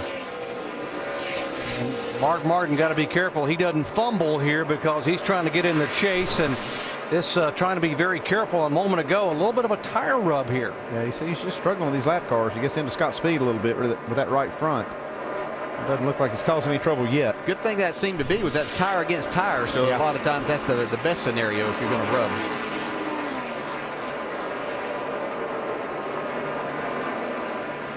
We showed you Marcus Ambrose had made a move all the way to 3rd position a moment ago. And what about the 42 car? Good run for Montoya and Jamie McMurray there in the 26 car. They are 6th and 7th on the track. You see the 7 car up high there. That is Robbie Gordon. He has shown 2 laps down in 33rd position. Dave. And one of the things that has helped Juan Pablo Montoya run here again tonight, according to his crew chief Brian Patty, is that he likes this place and he isn't lost here. The feedback that Juan Pablo gives to Brian Patty is good feedback. They can help each other throughout the weekend and during this race. And, you know, sometimes when you just don't have a place figured out, your feedback ain't that great. Now the 1 car behind this group, remember he got that pit road speeding penalty exiting pit road on the caution 2 stops ago, and now he has driven his car back up into this chase. He currently is in 8th position, so a great job by Martin Truex Jr. He's gained 17 spots since the restart, so he's got his car on the move. Vince? Well, it's interesting when you listen to the radios up and down pit lane and the different drivers. It's rare that you hear somebody say their car is good, but that's what Martin Truex says. Really likes his race car, and you shouldn't be surprised, as you guys just documented, how he's moved back up through the field after that speeding violation. So Truex happy with his car, still trying to move further to the front. Boy, a win would be real big for this team here today. A win would be big for this team, Vince. We're talking about the fact that Truex knows where he's going in 2010, but this one team, a lot of decisions to be made about who goes in this car and sponsorship. Maybe the guy that he just went around, Jamie McMurray, he's been rumored to be going to that 1 car, so we've got a lot of things happening right in there. As you see, Truex take another spot away from there, go into the 6th spot. See Jeff Gordon just behind this group of cars. He's having a nice run. They made some adjustments on that car. He's up in the 9th spot. The guy that's gained the 2nd most spots since that last restart is Denny Hamlin. Man, this guy was a lap down after a cut tire. He's up into the 13th spot now. 11 car, Hamlin, remember, he finished second here in the spring. Really good here at Bristol. Dave. Well, you know, Denny Hamlin was 12th in points last year at this time. He was the guy on the bubble. So to come in here 5th in points, you'd think they'd have a lot more breathing room. But Mike Ford, the crew chief, says, we're approaching every race the same. We want to go out and win races. They were a little unhappy with their car. Certainly in qualifying, they didn't qualify well, 41st. But they found a nice balance in the practice, and they felt like they would have a good race car tonight. And that is certainly 34 into the wall. You got one into the wall, guys. It is the 34 car of John Andretti. Come on now, quick. And we don't have caution yet. NASCAR watching him pull down across the racetrack, and we will stay green. Yeah, there's some parts coming off that car, look like there. That could have been another brake rotor type situation. Yeah. His car just shot up in the middle of the corner, turn 1. Well, see, that's a brake ducking, it looks like maybe. I can't see exactly from that shot, but something came off the car. Yeah, there's a brake duct hose. Car brake, or did the tire blow right away? Tire's up. Tire is up. You might have broke your sway bar there. And he feels like he had a flat tire, but they're saying the tire was up, so he must have broke a piece of the suspension there. Sway bar arm or something. Yeah, Robbie Gordon doing a nice job of avoiding getting into him. Caution is out now. Now they will throw the yellow flag out. The spotters are telling NASCAR they see more debris that's up on the racetrack. They're not sure it's rubber. They want to make sure it isn't metal, which would cut a tire and create some serious issues here at over 130 miles an hour on a short track. Yeah, we saw some parts definitely coming out of that car, so that was a good move to throw the caution. And I'm sure there were a lot of drivers on there hollering that there was definitely debris out there, because there's some guys that needed a caution flag right then. Yeah, I played that game before. Even if you don't see debris, you're saying debris, man. Need that caution flag to fly. Just past the halfway point here in Bristol, Tennessee, we have had 2 leaders tonight. Greg Biffle led twice for 76 laps, and then Mark Martin retook the lead after great pit work. Coming off pit road, he has now led the last 179 laps. Put Mark on that bubble in that 12th spot, and he said, I'm just going to go get the job done. Well, he said all along, he said, we've got the performance, and he's not worried at all about that. He knows if they don't have any bad luck, he's in this chase. Last time Mark Martin led this many laps at Bristol was August of 1998, and he went on to win the race here. Right now he's going on the pit road to try to get some fresh Goodyears. Vince. The one car of Martin Truex had marched his way all the way up to 6th on the board, and you want to make sure you don't speed on pit lane this time. He got a pit lane speeding violation the time before. You see the great view from the crew cam as they change the right side tires, a quarter pound out of the left side tires. They're going to also make a wedge adjustment. Other than Truex complaining that he's losing the nose late in the run, the car has been good. Jamie. Kyle Busch said, let's work on longevity. I need to turn better. They're going to make a wedge adjustment. 4 tires, air pressure for the 18. He's down and away. Shannon. Kurt Busch says the car is still a little bit tight. They are going to make an air pressure adjustment. You see him on the top left of your screen. 4 tires, and then Marcos Ambrose in the center of the screen. A great run for this 47 team. The car's a little bit loose. They're going to make a track bar. 4 tires for 47. Dave. The right front tire they put on Mark Martin's car had 0.8 of a pound less air pressure to help the car turn just a little bit better. Don't over adjust, and oh, by the way, win the race off pit road.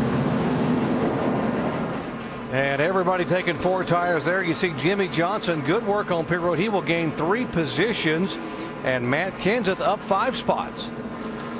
Marcus Ambrose back 3 spots after driving himself all the way up into the top 3 here before the caution. Just past halfway in the night race at Bristol. Our NASCAR Sprint Cup Series coverage presented by Pennzoil from Thunder Valley, Bristol, Tennessee, where a sellout crowd of 160,000 is watching Mark Martin lead under the 5th caution of the race. A look at our McDonald's race rundown now and set things up for you. Oh, check that. I got ahead of myself. Wanted to look at Kurt Busch first. All right, we'll do the McDonald's race rundown. I got the voice in the truck all confused because I started talking something else. Tony Stewart, radio troubles all race long. Oh, yeah. When you lose your radio outlet, Brett's your momentum. They're all talking about how bad Tony's running, and he is, but I'm telling you what, his mind is not in the car right now. He's trying to get this radio fixed, and it's got his momentum and his rhythm all screwed up at the moment. Greg Biffle led most of the opening portion of the race, first 65 laps. Then Mr. Mark. Mark Martin has been just totally dominant tonight. He's led 184 of 260 laps. He is the man to beat. Everyone else is playing catch-up. And somebody making Mr. Brad smile. The car he co-owns, Marcos Ambrose, in that 47. Marcos done a great job. Started 25th. He's worked his way all the way up to third. He comes out. He's going to be about 6 on this pit stop, after pit stop, but he's doing a super job. And who said he's only a road racer, buddy? This guy can flat drive. There's no doubt about that. Yes. 2 leaders, 4 lead changes, 5 cautions for 31 laps. Relatively clean Bristol race so far, but we got a long way to go. Mark Martin, the leader, on his radio a second ago. 31 said, sorry he had to race you like that. He's a good boy. I knew what he was doing. It's all good. And see, that's really key, though. I mean, a lot of these drivers know their other competitors really well. They get spun out by somebody else they don't like. They know that guy's something. But, you know, he trusts Jeff. Jeff trusts Mark. They really knew each other really good. Now, seeing out the window of a car is kind of an important thing. So when you're running at high speed at Bristol in traffic and you don't have complete clear visibility, it could be an issue. Watch this 2 cars pit stop just a second ago. No. Oh, I tell you, that's not good. That'll flat make a driver mad. But it's got enough vision right now, it shouldn't bother him. And maybe that thing just might blow off. That does happen. The bad part, if it blows off, it'll probably stick in somebody's grill and overheat somebody's motor. And you're looking up when you come off the corner, right? You're looking up through the roof right there, where that thing's wadded up when you're in the corners here. At this particular track, you're exactly right. Woo. All right, time to go racing. Doc, 1 caution to the pit studio here tonight. We'll send it back to you. Okay, guys. And a tearaway that did not tear away on the 2 car. And this should be a very interesting restart here. The 5 car has the outside line, and right behind him is the 1 car. Martin Truex, guys, has been coming like a rocket, and now he has the good groove on the top of the racetrack. Yeah, Mark, I think he's going to block him in the middle of the track, but Martin's running in another zip code up there sometime. So it'll be interesting to watch here as we get started. Here's the green. Jimmy Johnson doesn't get in the throttle. Mark pulls him by 2 car lengths, and now Truex is there in 2nd spot.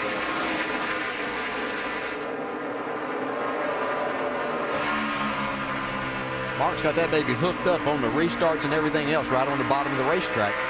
Here comes Truex. He takes the 2nd spot away.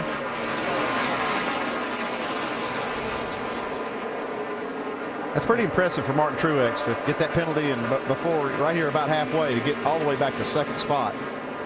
The tear-off blew off of the 2 car. You see his clean windshield now. Now he's we wonder whose grill it stuck to. Yeah, those things can be so aggravating. You hate when that happens. Usually they won't come off when you want them to. Jimmy Johnson now pulling back on the bottom of the racetrack, trying to retake that 2nd spot from Martin Truex. Yeah, and the 47 and the 2 have a little disagreement right behind them over some space on the track. And Kurt Busch will get that spot away. You look back at Jimmy Johnson taking 2nd, Kurt Busch taking 4th.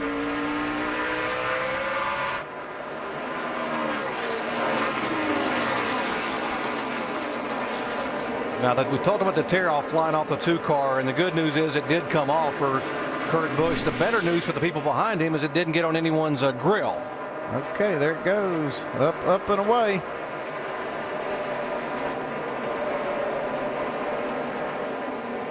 Now you can see just how much air these cars push around. They just keep that thing flying in the air until it finally gets up in the fence. 231 laps left here at Bristol, Tennessee. If you just joined our coverage, we've had 2 leaders tonight. Greg Biffle, who started on the outside of row 1, led twice for 76 laps. And then has been the ageless wonder, Mark Martin, the 50-year-old driver, has led now twice for 193 laps. Martin, our leader, Johnson in 2nd spot, Truex, Kurt Busch, and Marcus Ambrose doing a heck of a job in the 5th position. Busch's car looks like it gives him a little trouble on the restarts. Now you see how Jimmy Johnson's gained all this track position on that last pit stop. This pit road is a very difficult pit road to try to make time on, but you see Jimmy Johnson found a way to do that and not get a penalty. You see his pit stop just a little bit slower than Kurt Busch, but his total time is lower. It's just from the drive time on the pit road and off. And look at Jimmy Johnson. He just drove underneath the 5 car to take the lead. Leader, 48. Yeah, he found out how to make a little time on the racetrack now, too, with some adjustments on that 48 car. It's not just drive time on pit road. Yeah.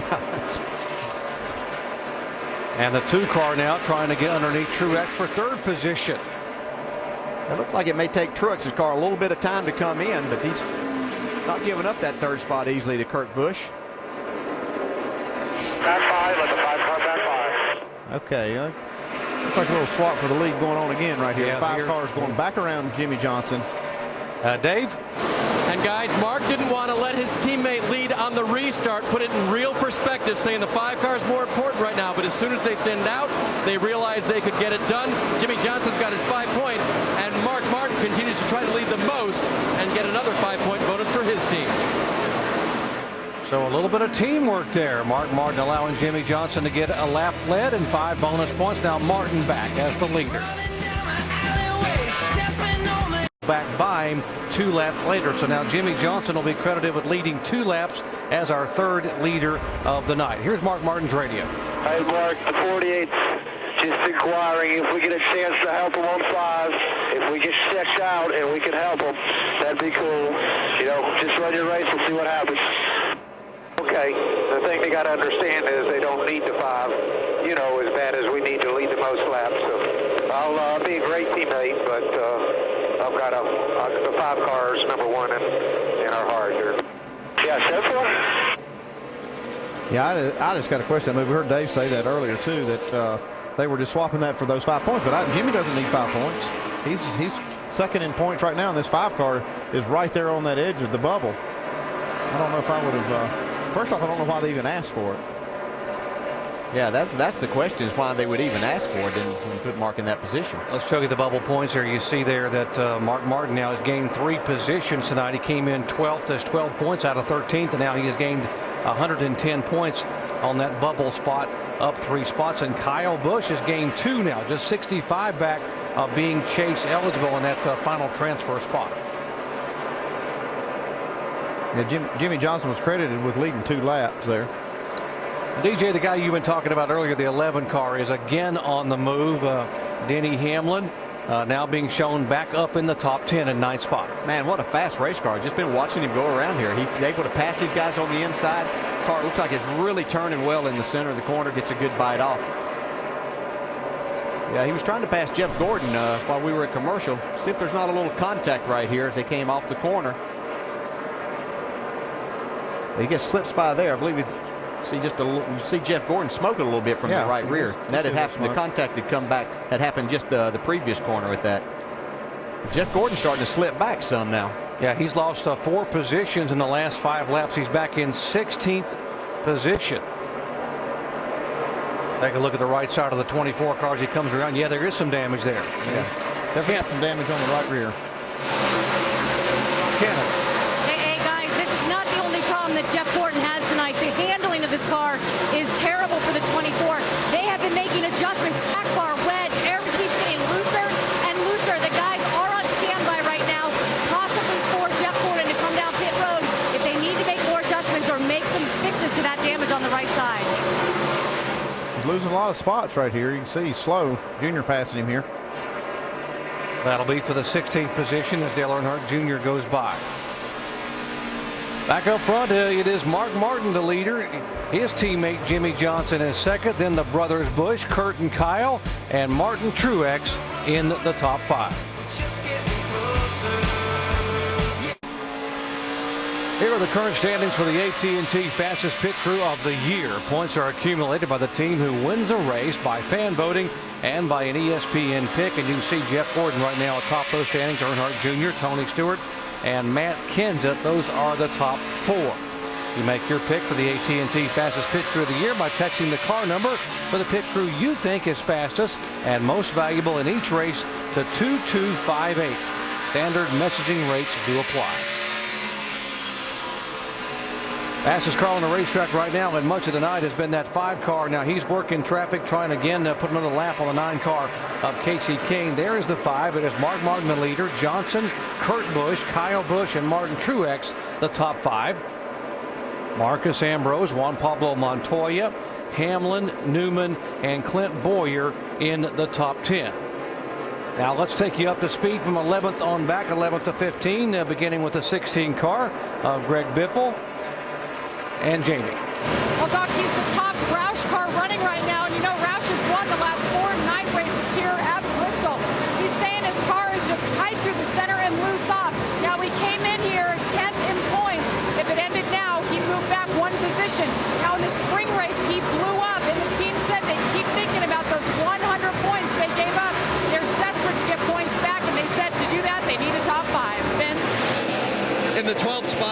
17 of Matt Kenseth. He's also 12th in points right now, so he can not afford any further slippage back through the field.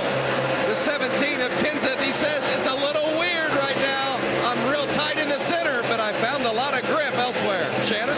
Vince, great run from 55, but Michael Waltrip started this race 36, currently running in the top 15. He has been happy with the car. This is quite a turnaround from what they've had the past two races. His best finish was 30th in the past two races, so 55 looking good tonight. Jamie McMurray, who's behind the 55 on the racetrack, has one word to describe this race car: great. He has made slight air pressure adjustments all night long and no changes on the last pit stop.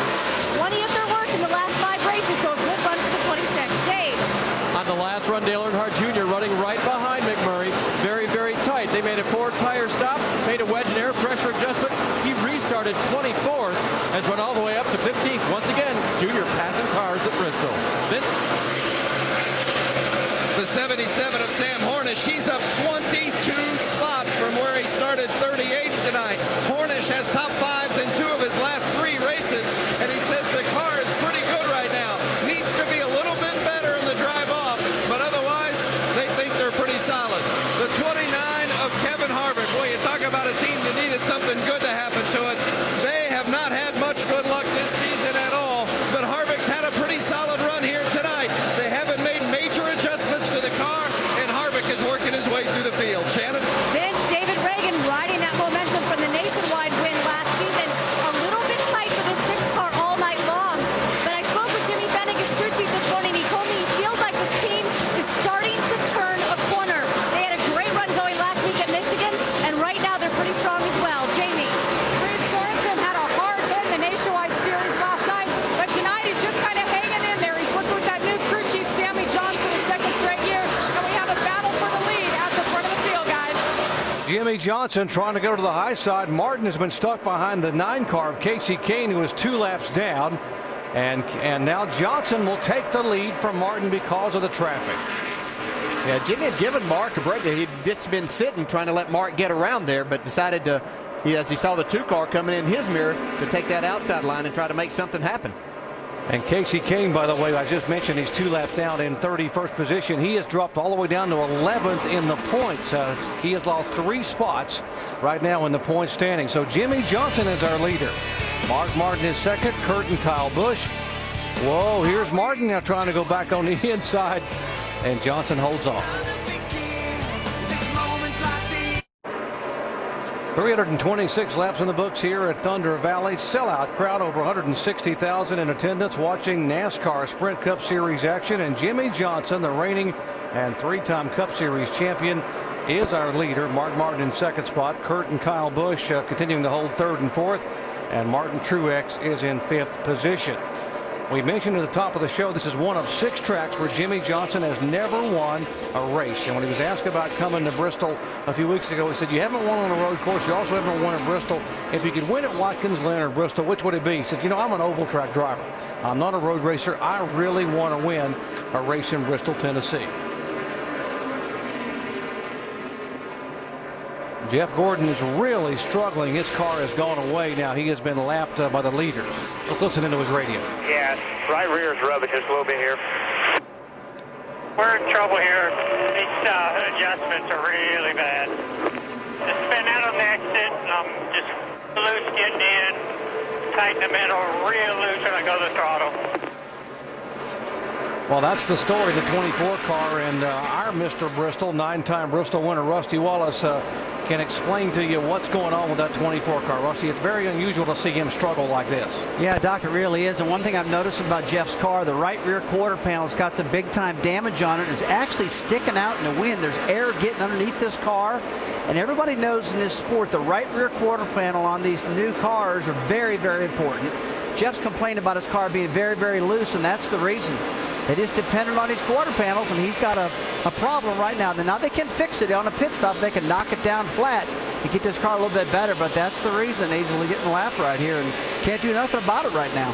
Yeah, that's a good point, Rusty. Why don't we explain exactly what's going on with the 24 cars? We go down to our Craftsman Tech Garage and Tim Brewer. Thanks, Doc. Rusty's exactly right. We worked on the side of the cars, but as you turn off in the corner, you actually use the side of the car as a rudder to stabilize the car, because as straight as this material is flat. Think about it, when you go into the corner, it's actually holding the air away. But if you bend the quarter panel up and shorten this area up, you give up that much. And anytime you give up square inches of surface on this side, you give up the car being loose, getting down in the corner. And Tim, exactly, he is giving up position after position, and he got that damage on the right side there. And now he's being shown back in 24th position. He is the first car a lap down. Let's show you how the damage occurred on the 24 car. See, this was when he was actually on the lead lap racing for a position right here with Denny Hamlin.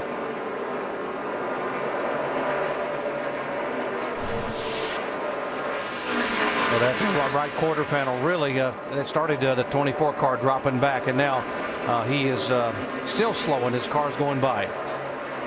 Jimmy Johnson has lapped him and continues to move on. It is Johnson the leader. Mark Martin in second spot. Kurt Busch and Kyle Busch. And another bubble contender, last week's winner at Michigan, Brian Vickers in the 83 car, about to be lapped. He made up a lot of points by winning that race last week, but coming in here is losing just a little bit of ground. And if you're going to make this chase, you got to be good everywhere. You can't give up anything, and this was an important race for these guys. And right now they're getting ready to go down a lap. You know, you look at this board, all these cars are running virtually the same lap times. We're talking about hundredths of a second. Not a lot of difference in these cars. It's really hard to make up these spots here. We saw these same two cars right here battling last week for the win at Michigan. But now Vickers is fighting for his life to stay on the lead lap. He's not going down without a fight. You can see those brake rotors glowing red. That's I mean, that's pretty hot, but they can get actually hotter than that if you can believe it. See Mark Martin closing back in a little bit. This is how he lost the lead to Jimmy Johnson, was in traffic. Our battle again between the brothers. Are back at it. A little brotherly shove here with Kurt and Kyle. And Kurt on the bottom of the racetrack. Kyle trying to take the spot away. And if they play side by side too long, the Truex will come up and be able to be a factor. Now this is Kyle Busch taking this spot away from Kurt. And he's catching the leaders too. Leaders are hung in traffic. And it's exactly what you guys said at the top of the show. Kyle Busch he's got to get a top 5 finish to be able to hang close in this chase. And right now, Kyle Busch has moved to 13th in the points, just 55 out of that final transfer spot. Jimmy Johnson, the leader, 157 laps to go.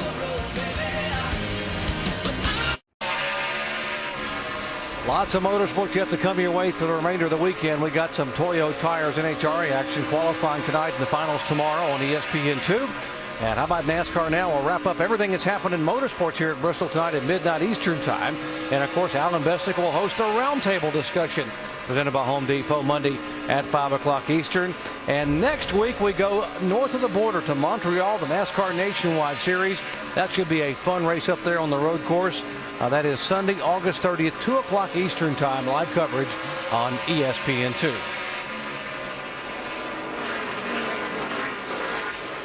Jimmy Johnson, the leader. Mark Martin running in second spot.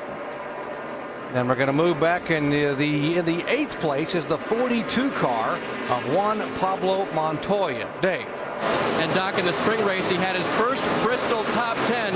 He's working on that tonight, running in the 8th position, but he's having some difficulty with his brakes. Listen. Get back in that little groove you was doing. We're good. Well, the 71 car in the wall, and that will bring out the caution again here. David Gilliland getting up and having contact with the wall, having a good run after a very good qualifying effort here yesterday, but he has hit it pretty hard, Andy. Yeah, he's got something going on there. I don't know what happened. A tire went down or something broke, but he went in the wall pretty hard, pretty hard with that right front. He was having such a great run. He was still on the lead lap, had sponsorship there tonight. That thing just took off to the right. Yeah. That caution flag, not a break for David Gilliland, but it was a break for this guy. Yeah, Brian Vickers is going to get the free pass, so that's going to get him back on the lead lap and give him another shot at making up some spots. Make some adjustments on the car.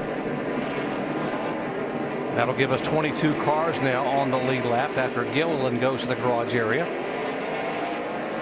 Here they come, 144 laps away from the checkered flag. This might be the final stop. We'll find out. Let's go down to Vince.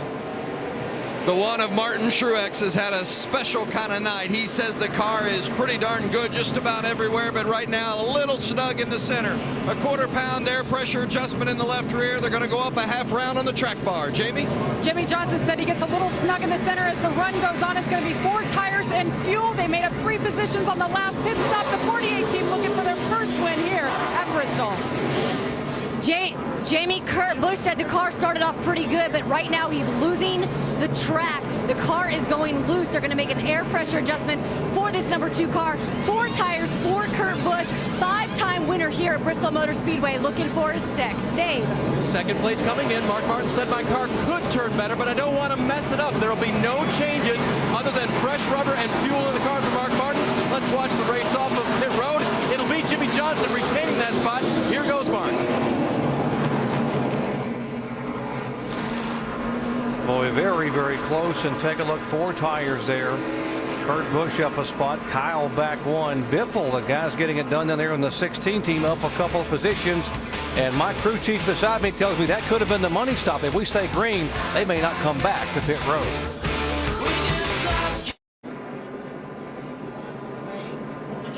Back at Bristol, Tennessee, NASCAR Sprint Cup Series action presented by Pennzoil. A sellout crowd, over 160,000 at Thunder Valley. And they have seen 3 different leaders, 9 lead changes. We've had 6 caution flags. The latest caution flag coming out for the 71 car of David Gilliland, who was on the lead lap and having a good run. After qualifying 12th, he apparently cut a tire, went up and bounced it off the wall, and has had to go to the garage area. Jimmy Johnson, our leader. Mark Martin in 2nd spot. Kurt Busch and Kyle Busch 3rd and 4th. And the 11 car, Denny Hamlin, really good. Let's update Gordon's tire. Shannon. Hey guys, I told you how loose Jeff Gordon is. Look at this right rear that just came off the 2014. What does this tell you guys in the booth? That tells me he probably had a tire rub. It looks like it's rubbing on the outside edge, and we kept seeing smoke off of that right rear quarter panel.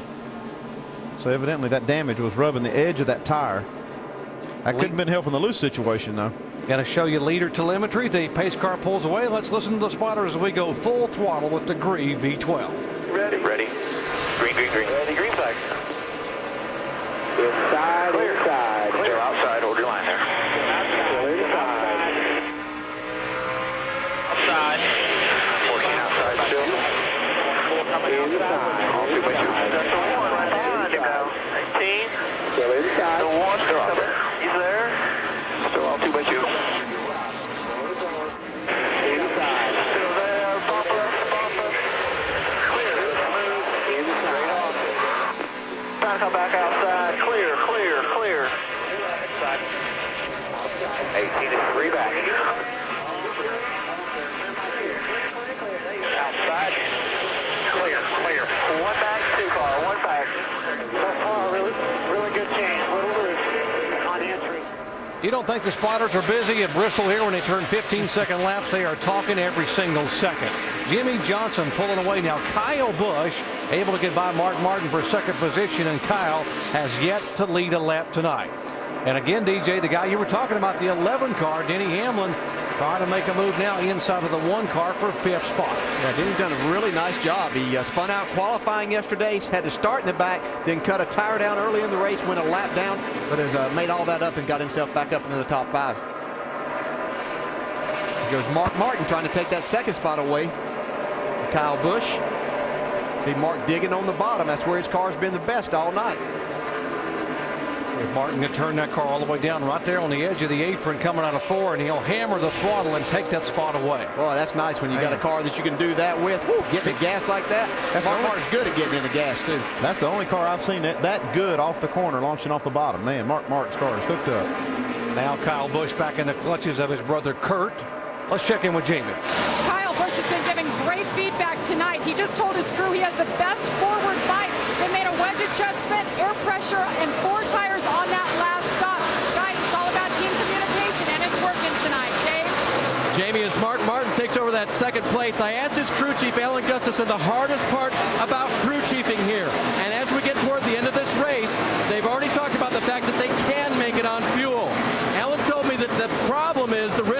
yourself in harm's way by pitting late, putting yourself back in the field, or leaving your driver out and not having the right tires for the end of the race. Andy, it's going to be a tough decision as we're inside 130 laps to go. Yeah, you're right, Dave. I was sitting here while you were saying that. I'm thinking, man, they do have enough fuel to make it to the end, and that's going to make for some interesting decisions late in the race when these cautions do come out.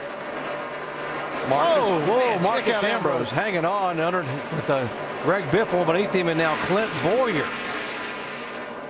And the 47 has been sideways the last couple of laps on the racetrack. You see him move up the racetrack now. Going to make a nice run off the corner. Now Biffle gets a little out of shape. Yeah. Bottom side of the racetrack, your car has to be really, really good to keep your position or try to make a pass down there. We've only seen a couple of guys been able to do that. There's Clint Boyer trying to take that spot away from Greg Biffle. Here comes Ryan Newman on the outside also. Ambrose being shown in 8th position, Boyer back in 9th, Biffle 10th.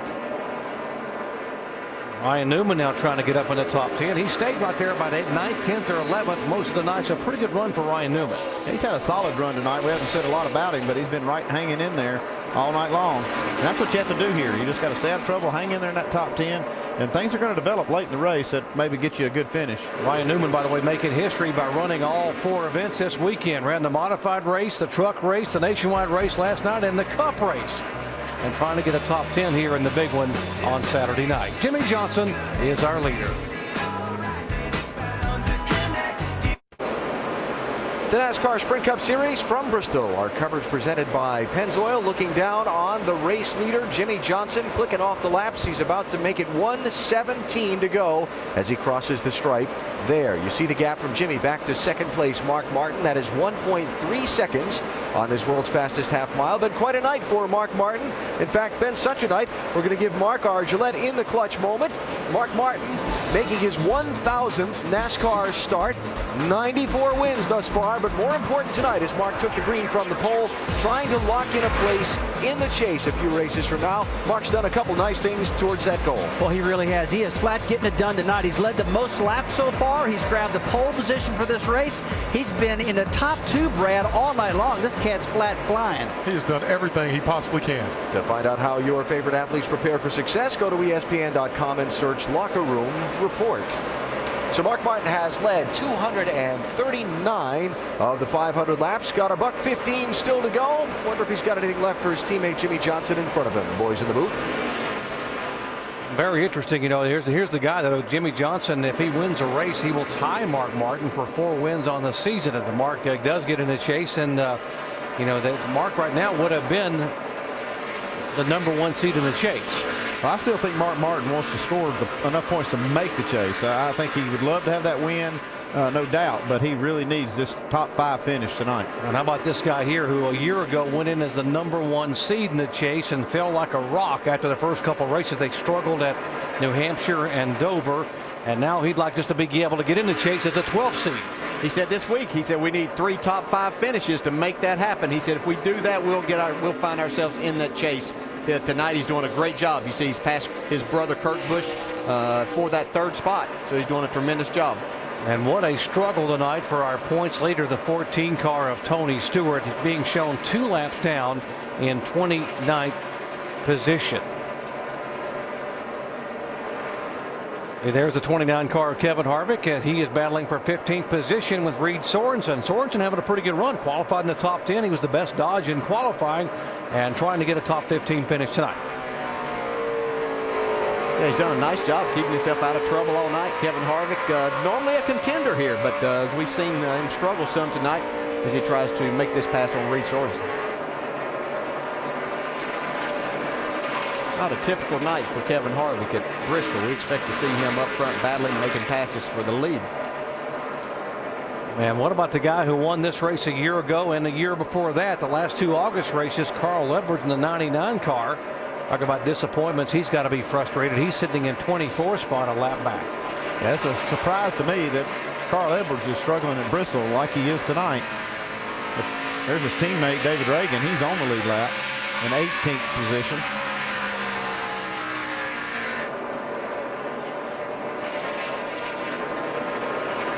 car there battling. He's the second car a lap down, as Jeff Burton is the first car a lap down, as you see up there, our in-race reporter. See Burton up there.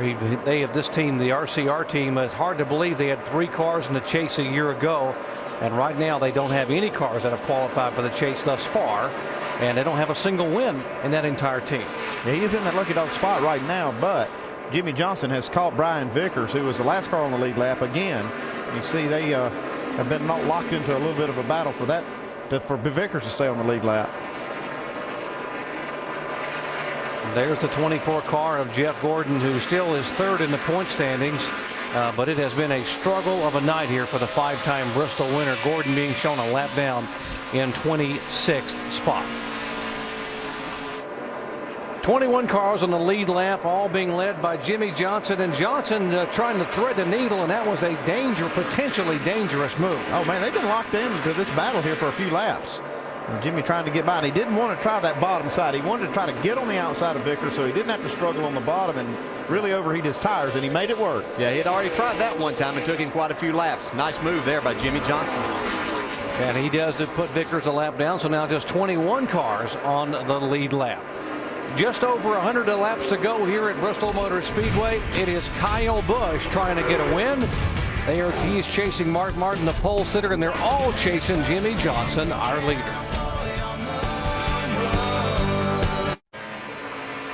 Carl Edwards, Greg Biffle, and Matt Kenseth are driving the all-new 2010 Ford Taurus, and you could be too. Go to I'mDriving1.com to hear what the stars of Ford Racing have to say and register to win your own 2010 Ford Taurus. Carl Edwards in the 99 car being shown back in the 24th position. And the Roush Fenway cars have won the last 4 August night races in a row. And right now the best Roush Fenway driver is Greg Biffle, and he's up in 12th position. It's been a Hendrick Motorsports night here in Bristol, Tennessee. Jimmy Johnson at a track where he has never won is our leader with just 92 laps to go. Mark Martin behind him. Martin will get the bonus points for leading the most laps. He has led 4 times for 239 laps. He's in second spot. Kyle Busch back in third. And the 18 car has yet to lead a lap tonight, but he's had somewhat of a victory because he's now moved to 13th in the points, just 49 behind 12th position. And the 24 car of Jeff Gordon being lapped again. Now he's being shown 2 laps down in 27th. This 18 car is coming pretty strong, getting through this traffic fairly easily. Mark Martin struggled a little bit with that traffic right there.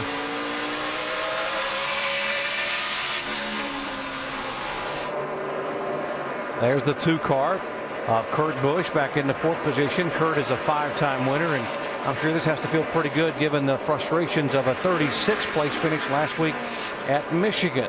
Shannon. Yeah, these guys have been crawling out of a hole all race. They got themselves in it last week. They went from 4th to 6th in the point standings with their 36th place finish, but they have certainly rebounded today. They've been running top 5 all race long. Kurt Busch had the last adjustments on the car, which was an air pressure. Started off very good, but now the car is going a little bit loose off. Good run for the 2 car tonight.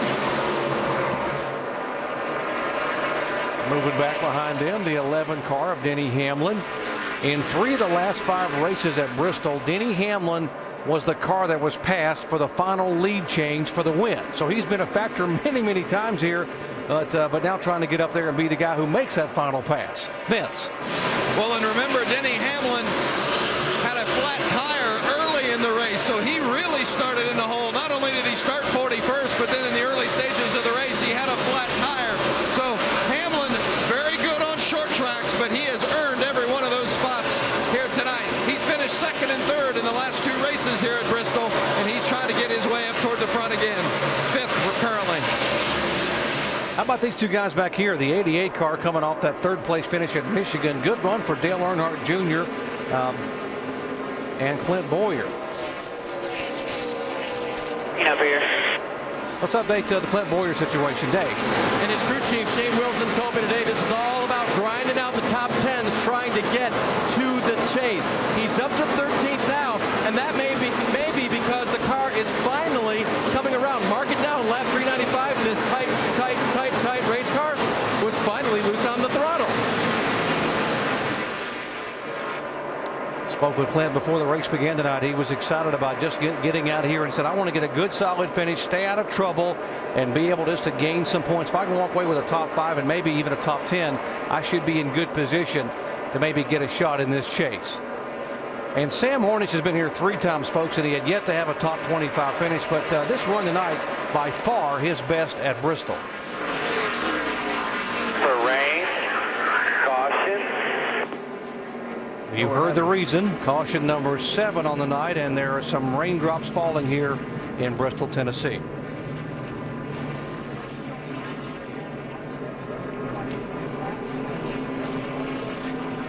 And the forecast today was for minimal to no showers. I mean, they basically had less than 10% chance of rain, which is that's what we had in Michigan last week when it was raining early on. But hopefully a passing shower. Just 79 laps remain here at Bristol. Certainly will have to make these crew chiefs think a little bit now, Andy, about what they're going to do. Yeah, I'll be wanting to look at the radar to make my decision right here. This is a tough one. Yeah, up here in these mountains, how do you trust that thing totally, though? That would be tough to say that's what you're going to base your decision on. I'd have to think that if they're going to, a lot of these guys are going to base it on that. You can see them all. They're all agonizing over this decision on what to do here. One guy who likes the fact that it's raining, this guy right here, Brian Vickers, he will get the free pass. Lucky Dog free pass. He's the first car lap down, so he'll get to go back around Jimmy Johnson, and that will give us now 22 cars on the lead lap. Yeah, Sam Hornish had battled there and stayed on the lead lap, so that's why he wasn't one. So Vickers okay, got pit road's going to be open this time by. We're going to see what they're going to do. They have enough fuel to make it to the end. 4 tires here. Okay, you hear Chad Canals call for 4 tires on Jimmy Johnson's car. You have to think that somebody back there on the lead lap is going to gamble and stay out there for a little while. Well, I would. If I was one of those cars, so at least at the tail end of the lead lap, I'd stay out and maybe hope for rain. We saw that really pay off for David Rudiman in Charlotte earlier in the year. Lead lap cars coming down on the back stretch. Let's go down to Vince. Denny Hamlin in the 11. He's up to 5th place. He said the car's still a little tight in the center, but they made him loose off. They're going to make a track bar adjustment and rear wedge adjustment. Jamie. And with the raindrops falling, it was a risk to bring the 48 in. He decided 4 tires last minute. You see him having a little problem, extra long there. It's stuck on the right rear, Shannon. Jamie, Kurt Busch wants his 2 car tightened up a little bit. There was a wedge adjustment, 4 tires for this car. Kurt Busch says the handling is just a little bit off, and they will want to win this race tonight. Mark Martin all the way down in turn 1. Go ahead and wheel that thing back in here. We'll get you a new right rear tire on there. You see a race off right here. A couple 2-tire guys. Ryan Newman is going to be one of the first off pit road. Here comes the 18 off. Yeah, just come on around. Trying to get there, and the 5 will get the 18. They see Newman gain 10 spots by getting those 2 tires. And the 55 car stayed on the racetrack. Yeah, and Rudiman gained 8 spots, got 2 tires, up in 9th off pit road. A good move, 2 tires. Yeah, that was a good move, but maybe even a better move could be Michael Walker. He stayed on the track. Jimmy Johnson back on pit road. Heard him talking about the right rear tire. Jamie? They had an issue on the right rear. They said, come back down. We'll give you a new one, guys. This could be the turning factor for the 48 team who was looking for their first win here at Bristol. I wonder what the problem was. Did they not have the lug nuts tight, or is it something wrong? I heard Chad say, get back in here and we'll get you another right rear tire on it. So apparently a mistake on somebody's part as to which tire went on there. Well, let's take you over the wall here with front tire changer Dennis Terry for Martin Truex Jr. Here we go.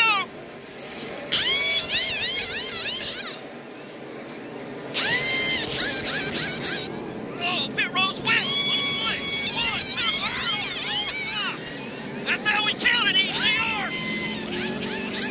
All right, let's go, let's go. Yeah, you heard him say that pit road was a little wet. And a brief shower. That's the reason for this 7th caution flag. Just a shower that came over, and the rain has moved away. They have made pit stops, and Michael Waltrip stayed on the racetrack, so he is being shown as our leader.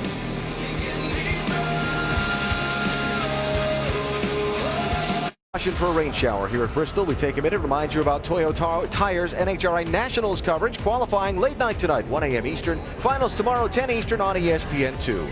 NASCAR Now wraps up tonight's Bristol race at midnight tonight on ESPN2. And our Monday roundtable presented by the Home Depot, 5 Eastern, ESPN2. We'll kick all the subjects around. Next weekend, Sprint Cup Series off. Nationwide Series on the Circuit Gilles Villeneuve Road Course in Montreal. That's next Sunday at 2 Eastern on ESPN2. Sprint Cup Series returns to action the following weekend at Atlanta. That is what's upcoming on the motorsports calendar. Snatching defeat from the jaws of victory, Jimmie Johnson was the race leader going down pit road. He's now 21st on the racetrack. Jamie mentioned a problem on her call of the pit stop on the right rear on the 48 car. He came down pit road a second time. Here's the first pit stop. Oh, yeah, he comes down pit road. The guys run around and doing a normal stop. Watch a jack man here. Jacks the thing up. Guys pull the right side tires off, and they're starting to have a lug nut problem failure right here. Lug nut's falling off. Let's take a look here. Guy drops the jack. Still working on the right rear corner right there. He just dropped that jack too quick, and what happened is you can see the tire just kind of gets stuck out on the edge of the studs. He goes ahead and puts the lug nut on, but the tire's cocked, and as he goes back around, they get to the other side, you'll see this car take off, and that right rear tire is loose big time. May have just cost Jimmie Johnson a chance to win this race. Tire carrier was waving when he went around on the car. Look at the right rear tire. Yep, look at that thing. It's out of balance. Man, that is a big mistake that they rarely make on Jimmie Johnson's race team. Jamie, you got more? Exactly. They were great tonight, Brad. Mike Atwell is the rear tire changer. You see him on the right there. He's pointing at the monitor. He said when he went to put on that right rear tire, as you said, Brad, it was cocked. He never did get it tight. They had to come back in and put a completely different tire on it. Tough break for this 48. So Jimmie now 21st in line after the second pit stop instead of leading this race. Michael Waltrip did not pit. He's the leader. Ryan Newman writes only he's second. Mark Martin won the race off pit road for the guys who took 4 tires. Set for the restart at Bristol, Tennessee. Michael Waltrip stayed on the racetrack, and he will lead him down. Ryan Newman, who took 2 tires inside of him, and then the guys behind him took 4. Kyle Busch now gets the advantage on the high side and is now going to try to move in front of Mark Martin. He will take the 3rd spot away. Michael's on some older tires here than what these guys, but Ryan Newman only has 2. See Kyle Busch really trying to push Michael to get that car out front to where he can get that 2nd spot. Michael Waltrip goes way high. And Kyle Busch trying to, neither one of these guys, Ryan Newman or Kyle Busch, have led a lap tonight. One of them is going to lead this lap. Looks like it's going to be Kyle Busch coming out of turn 4. So he will be officially credited with leading a lap here at Bristol. Yeah, that's 5 more very valuable points to him in his quest to try to get in that top 12.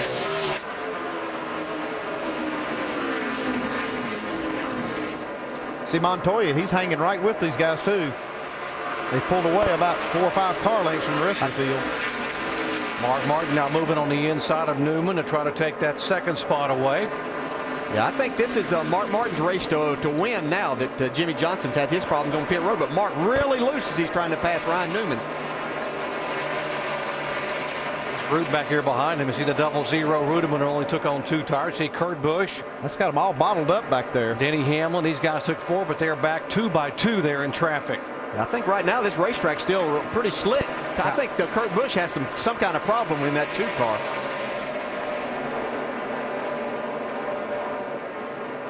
Yeah, he can't get his car to do anything that he's wanting to right now, and that's got everybody jammed up.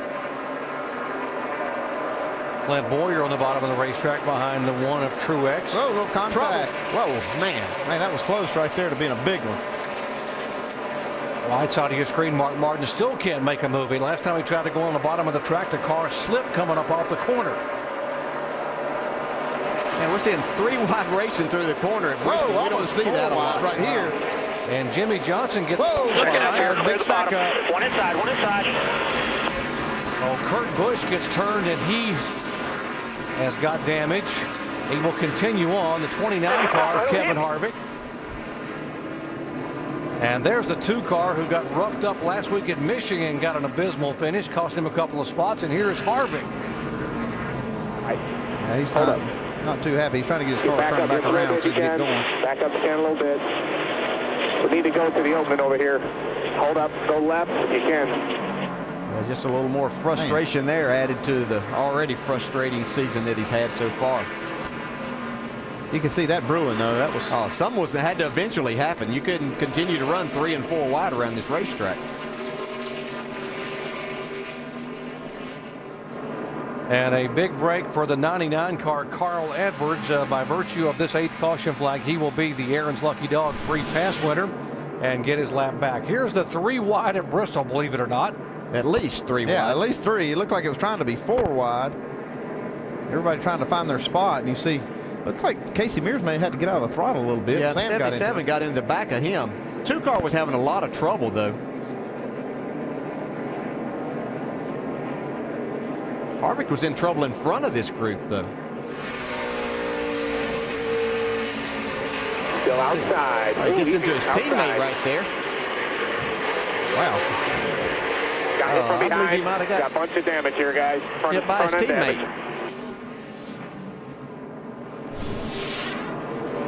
Jimmy Johnson on pit road. Jamie. And you see the guys, they brought him on down right sides, and now they're going to the left sides. Guys, this team is demoralized right now, but they're just trying to make the best of what they had. Goal tonight was to finish in the top 10 to clinch a spot in the chase. Not sure they're going to do that, Shannon. Jamie, a lot of emotion on the 2 radio right now. Kurt Busch was having such a great night. I told you earlier that they were buried in the points, 6th in the points after their finish last week in Michigan. So these guys were really looking for a good race here today, and they had it going. They're going to take 4 tires for this 2 team, try to fix some of that fender damage and get Kurt Busch back on the track and try to get him some positions. Kurt Busch, who lost 2 spots in the points last week at Michigan, having such a good run, been in the top 5 most of the night. Now watch Jimmy Johnson. He was on the bottom of what was potentially a 4 wide race at Bristol. And you see all this going on right here, and you see Casey Mears get out of the throttle just a little bit. I don't know if he saw something develop up ahead. He was slowing down for this crash with Harvick and Boyer. And don't forget now, Clint Boyer's only one of the RCR cars that really has a chance to make the chase. Spinning again in front of you. Clear. Last thing you want is your teammate taking you out. There's Harvick's car, what's left of the front of his car, heavy damage there. They're going to try to, I'm sure, repair and get him back on the track. And we saw now what made Casey Mears get out of the throttle. Yeah. We saw that develop up ahead. I think Tony Stewart's got some kind of problem. His car is stalled, and he can't get it going again. Man, he has had a rough night.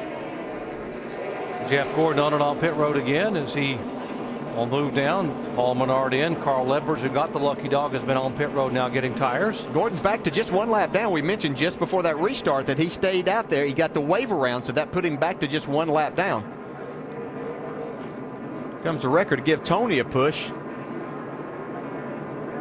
So his radios wouldn't work to start with. Or something there. His car was jumped for a while. Working. Now it's just quit. I think the whole thing just quit. This will be a night that Tony Stewart's going to want to forget. Yeah, Clint Boyer just barely beat the pace car. Caution for the 8th time tonight. It is typical full contact stock car racing, Bristol style. Back with a restart in just a moment.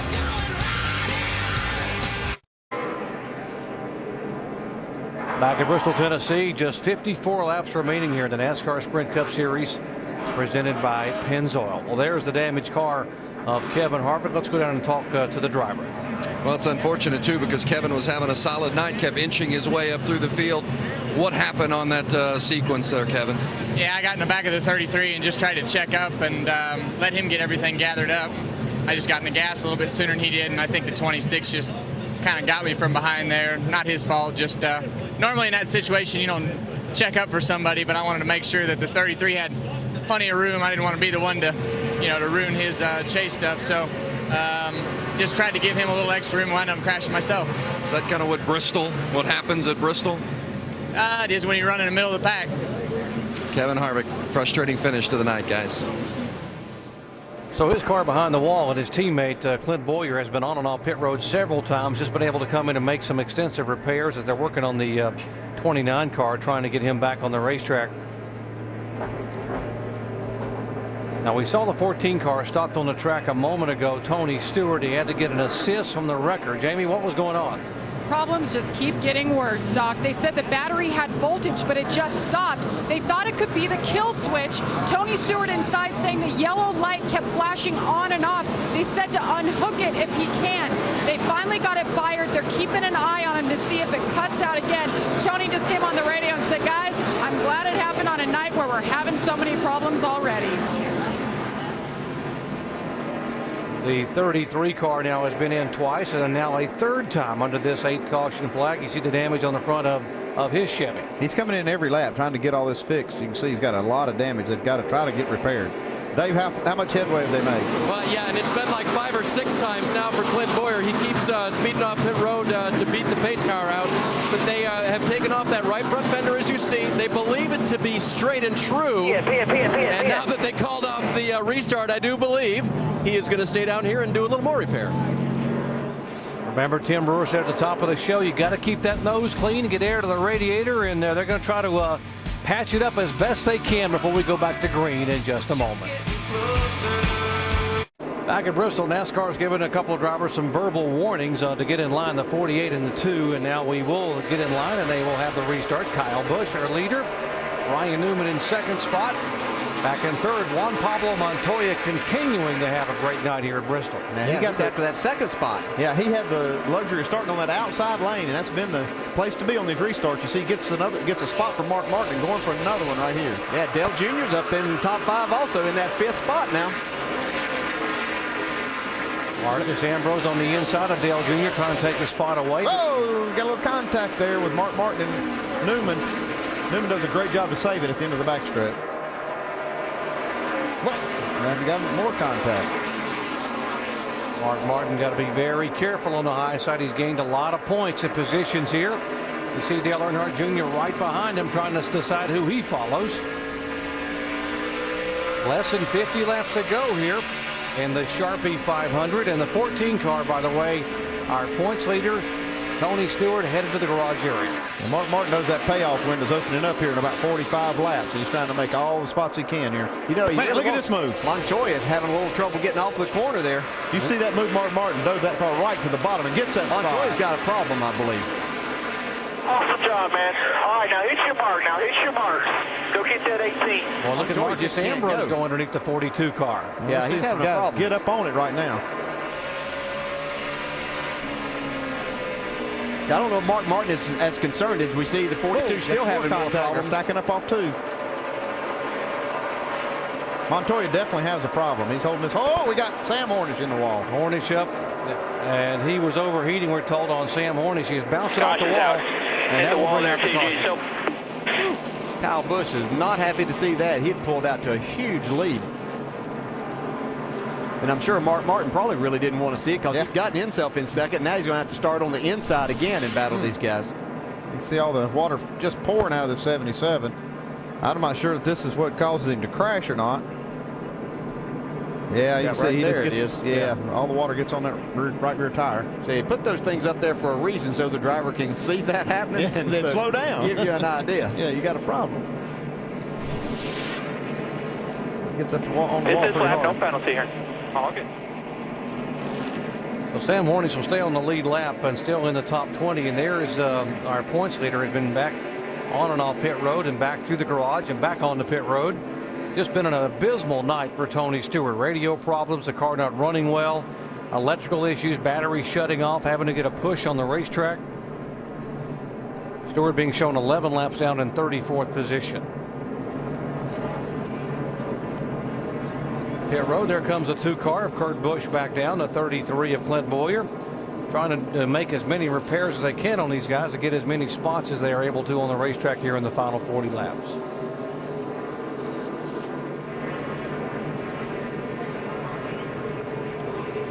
Well, a year ago, Kyle Busch came here to Bristol in the night race and just dominated the night. Led 415 laps and did not win. Tonight, he has not led that many laps, but he has a good shot at winning the race. Trying a new strategy this time. Not go out and show them everything we got till the end. Clint Boyer again trying to get some help on his Chevy.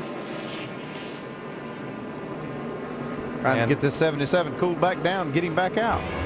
And in spite of the issues, this would be Sam Hornish's best finish in his career here at Bristol. Back in Bristol, Tennessee, they waved off the restart here. So the final laps of the NASCAR Sprint Cup Series presented by Pennzoil. Kyle Busch is the leader. He will have the outside lane. Mark Martin on the inside. We just joined our coverage. Mark Martin has led the most laps tonight. He led 5 times for 240 laps. That will help him in terms of the point standings because Martin will actually gain a couple of spots. Well, if you like the racing you've seen tonight, there's a lot more to come. We got 2 more races before the chase begins. We go to Atlanta Motor Speedway, then up to Richmond under the lights, and then the chase begins at New Hampshire. What a chase it should be here. The 6th year for the NASCAR Sprint Cup chase for the Sprint Cup. The 42 car, Juan Pablo Montoya. Let's go down today. He lost 4 positions on that last restart. So loose he thought he was going to wreck. He was being told all the other cars were loose as well. They thought all the tires were up. No problem. He just got to drive it, guys.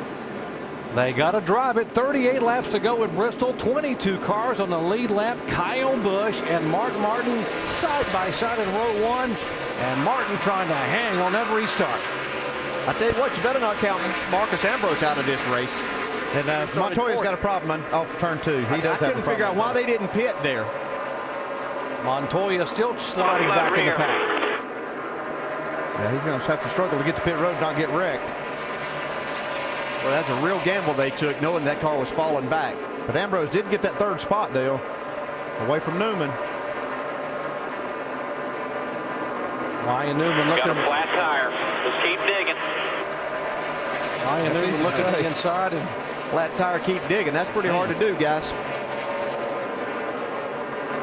47 car. Ambrose is 3rd, then Biffle, then Newman. Dale Earnhardt Jr. back behind Newman, battling in 6th spot. Biffle back up in the mix of this thing. See Matt Kenseth there trying to take a spot away from David Rudiman on the outside. And the 42 car is on pit road. Pit road speed here. Well, watch this action on the racetrack here. 17-00-48. That's 7th, 8th, and 9th. Mark Martin's got his side set on the leader, Kyle Busch. Dave? And guys are going to take the gamble that Andy hates. 2 right sides only. They think it's a right side tire going down. Andy, if it's the left side, they're in trouble. Yeah, I know. I hate that. I hate doing that. I mean, if you're positive it's a right side, you can do it. But, man, I always like to get forward when you have a flat and don't positively know. It looks like the lefts are up, though. Jimmy Johnson going by the 00. Again, that's 7th, 8th, 9th, 10th, and 11th. Okay, we got a race for the lead. Mark Martin's right on Kyle Busch. He's not letting him get any further out than this right here. You can see here they're just a car length apart. Now Kyle Busch pulling his car down to run that bottom lane that Martin has been using the last 2 laps. Yeah, Mark's been pretty much on the bottom of the racetrack all night. He's got his car working pretty good right here. It's just it's going to be a 2-car race, it looks like. They pulled out about 20 car lengths on Marcus Ambrose in 3rd. I think Kyle can afford to run where he wants to run, though. That hasn't been right on the bottom, as we see Jimmy Johnson trying to get another spot here. Battle for 7th spot between these 2 guys. And considering Jimmy Johnson had to come back on pit road for a tire issue and restarted back in 21st position, he's made a pretty good gain all the way up to 7th. Less than 30 laps to go here at Bristol, Tennessee. Kyle Busch trying to hold off Mark Martin. Folks, the last 3 August races, the driver who's led the most laps has not won the race. Mark Martin has led the most laps tonight.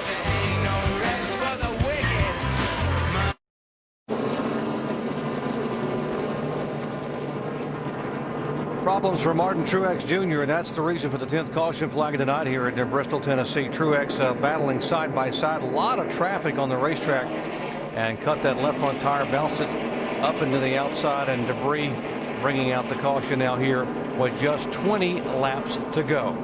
Yeah, he's got parts coming off this car all the way around the track. Yeah, there wasn't a ton of debris out there until the tire actually came apart there and started messing up the fender, all the brake ducts.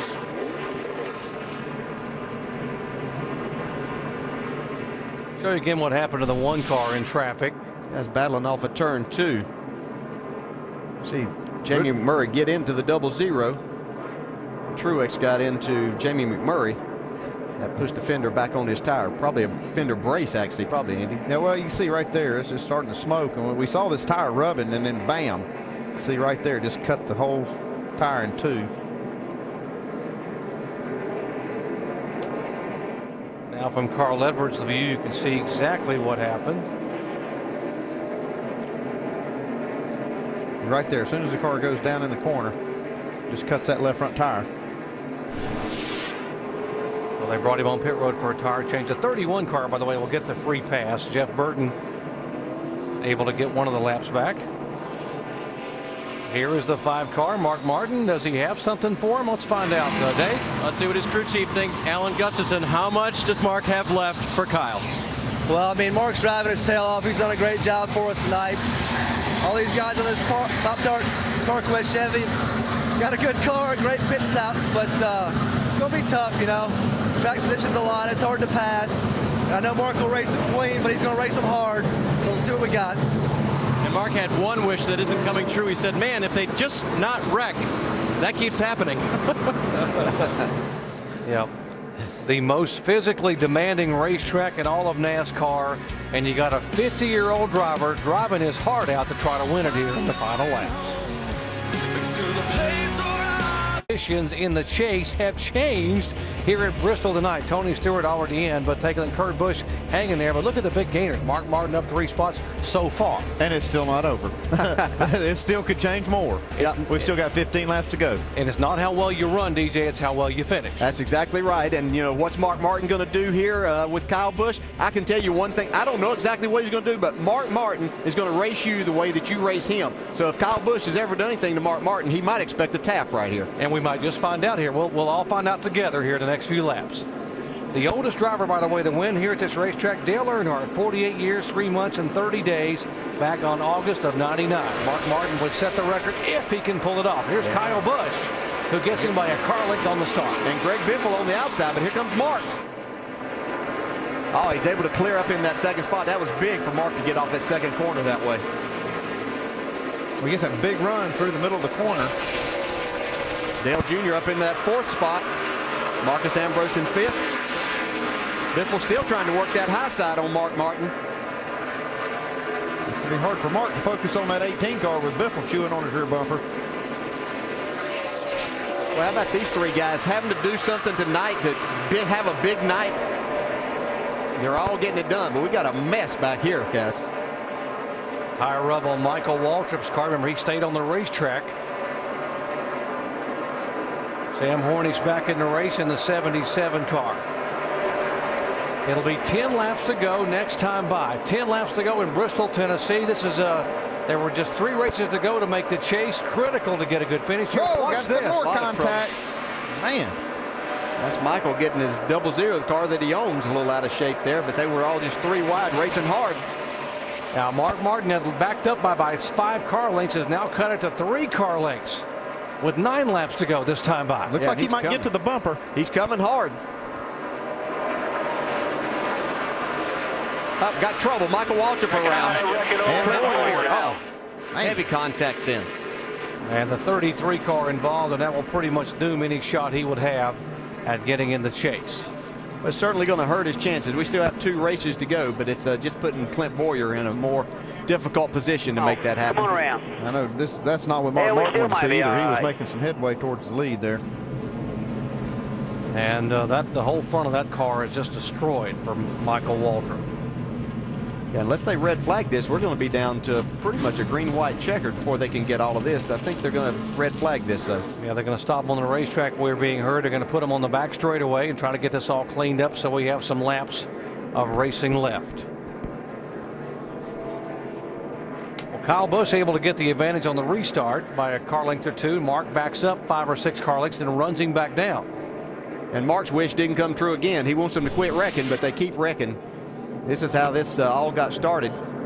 Or this is the first time, as you see Michael Waltrip kind of squeezes Martin Truex and then gets into the right rear of the car that he owns of David Rudiman. And then I think Michael might have a tire go down right here. Yeah, just swaps ends, gets into the wall. And then Clint Boyer gets turned around by Joey Logano and backs into Michael Waltrip. Michael was having a good night. That's the bad thing, man. It all went south in the last 15 laps. And that's Bristol. You drive your heart out for 480 laps, and here we're at 492, and you got not anything to show for except a torn-up race car. You heard the fans cheer when Michael got out of the car, and there's the 33 car, the back end, the front end. Clint Boyer's car all chewed up. Clint had moved up in within about 50 points of the 12th position early in this race, and now as he sits on the racetrack here under the red flag, he's being shown 112 points back of 12th, 15th in the points. Guys, look at up in 11th. Brian Vickers, who's got the lucky dog 2 different times, and he had fallen way back as far as the points and outside of the top 12, but now he sits in 11th spot on the racetrack. We're going to have some more racing to go, and he's only 36 points out of that 12th spot. And you know what I'm thinking about also with Brian Vickers is having a good run. What about the 47 car, Marcus Ambrose? He will start on the outside of that second row behind Kyle Busch on the restart.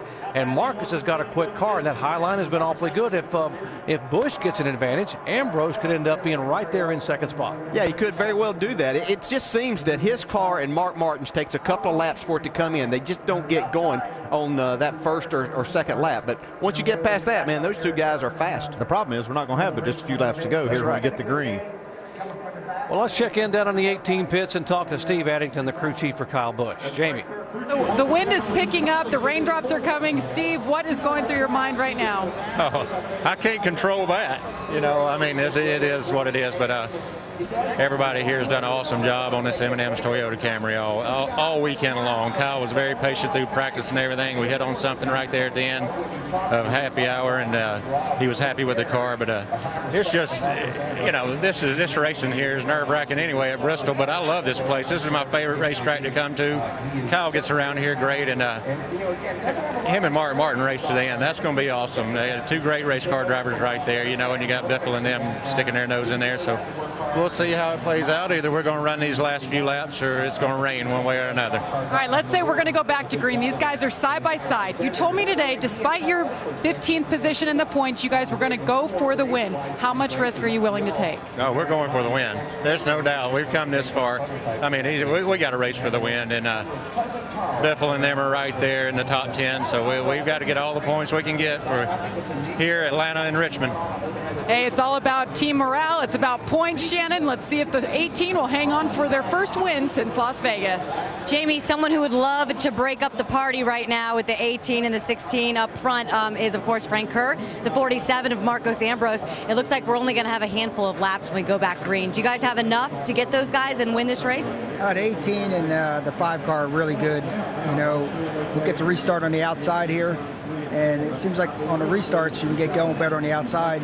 So we could probably get to the third, but the 18 and 5 was real good. But Marcus did a great job coming from the back, and pit crew was great. You know, we ran good here in the spring, brought the same car back, and Clorox Toyota's been good all day. You guys had a great happy hour practice this weekend as well. He seems to have really adapted this racetrack. Why do you think that is? You know, he's a talent, you know what I mean? And he adapts to these racetracks way faster than anybody ever expected. And this just suits his style. And we picked a good setup for him, you know, and we'll see what happens. They get banging. We never know what happens. But I hope the rain stops and we get back to racing. 4th place right now for Marcos Ambrose, guys. Not bad for second time here at Bristol. Doc? And Jamie, if Marcus Ambrose could somehow pull this off, he would join a very elite group of drivers that collected their very first NASCAR Sprint Cup victory here. Look at this group here. Dale Earnhardt Sr. won here in '79. Our man Rusty Wallace, Kyle Busch. You see Ernie Irvin, Elliott Sadler. I mean, there's some incredible names there that have won their first race here at Bristol. And Marcus Ambrose, that'd be a pretty good group to be a part of. Yeah, and if you win your first race at Bristol, it just means you got a lot of talent. You got a lot more wins coming. Well, if he's going to win this, he's going to have to get a little bit like Dale Earnhardt and use the nose of that car to get that done. I He's think. not afraid to. I've seen him. He'll do it. Let's listen into Mark Martin's radio. God, why do they have to wreck? You know, man, I tell you, you know, just wish we could have raced for it, you know, instead of having to do all this jockeying. Man, that's a lot of frustration, too, because he just caught back up to Kyle, was going to have a good race to the finish, and you hate seeing that caution come out like that. And he knows he's going to have to, if we get this restarted, which hopefully we will, he's going to have to start down the inside. He's going to have to battle Greg Biffle again. Man, it just it creates frustration on the driver's part, but there's nobody out there better at handling those type situations than Mark Martin. Just imagine what these drivers have been thinking about these last 3.5 hours. What kind of day it's been on this racetrack. Why don't we talk to a guy who's been in the middle of it all afternoon here with our in-race reporter, Jeff Burton, the 31 car, now being shown back on the lead lap in 20th spot. Hey, Jeff, Dale Jarrett, the ESPN. You have a copy? Man. Well, did you need a break, or were you doing all right there? I was doing okay, but we spent the first half of the race on 7 cylinders for some reason, like a wire loose or something, and then now we're back on 8. We're fast. We just keep having to play catch up, but I think we're pretty sporty here if we can obviously not many laps left, but we're going to go get what we can get. Hey, Jeff, have you seen the track change throughout the night, or has it stayed pretty consistent? It's really hard for me to say because, like I said, the first half of the race, we were on 7 cylinders. Of course, as you know, the car drives completely different on 7 cylinders than it does on 8. We have more trouble with rear grip, obviously, with 8 cylinders. But so it's really difficult for me to say. Since my car didn't change much from the whole time we were on 7, and it hasn't changed much since we've been on 8. All right, Jeff, thanks for talking with us. Yeah, man.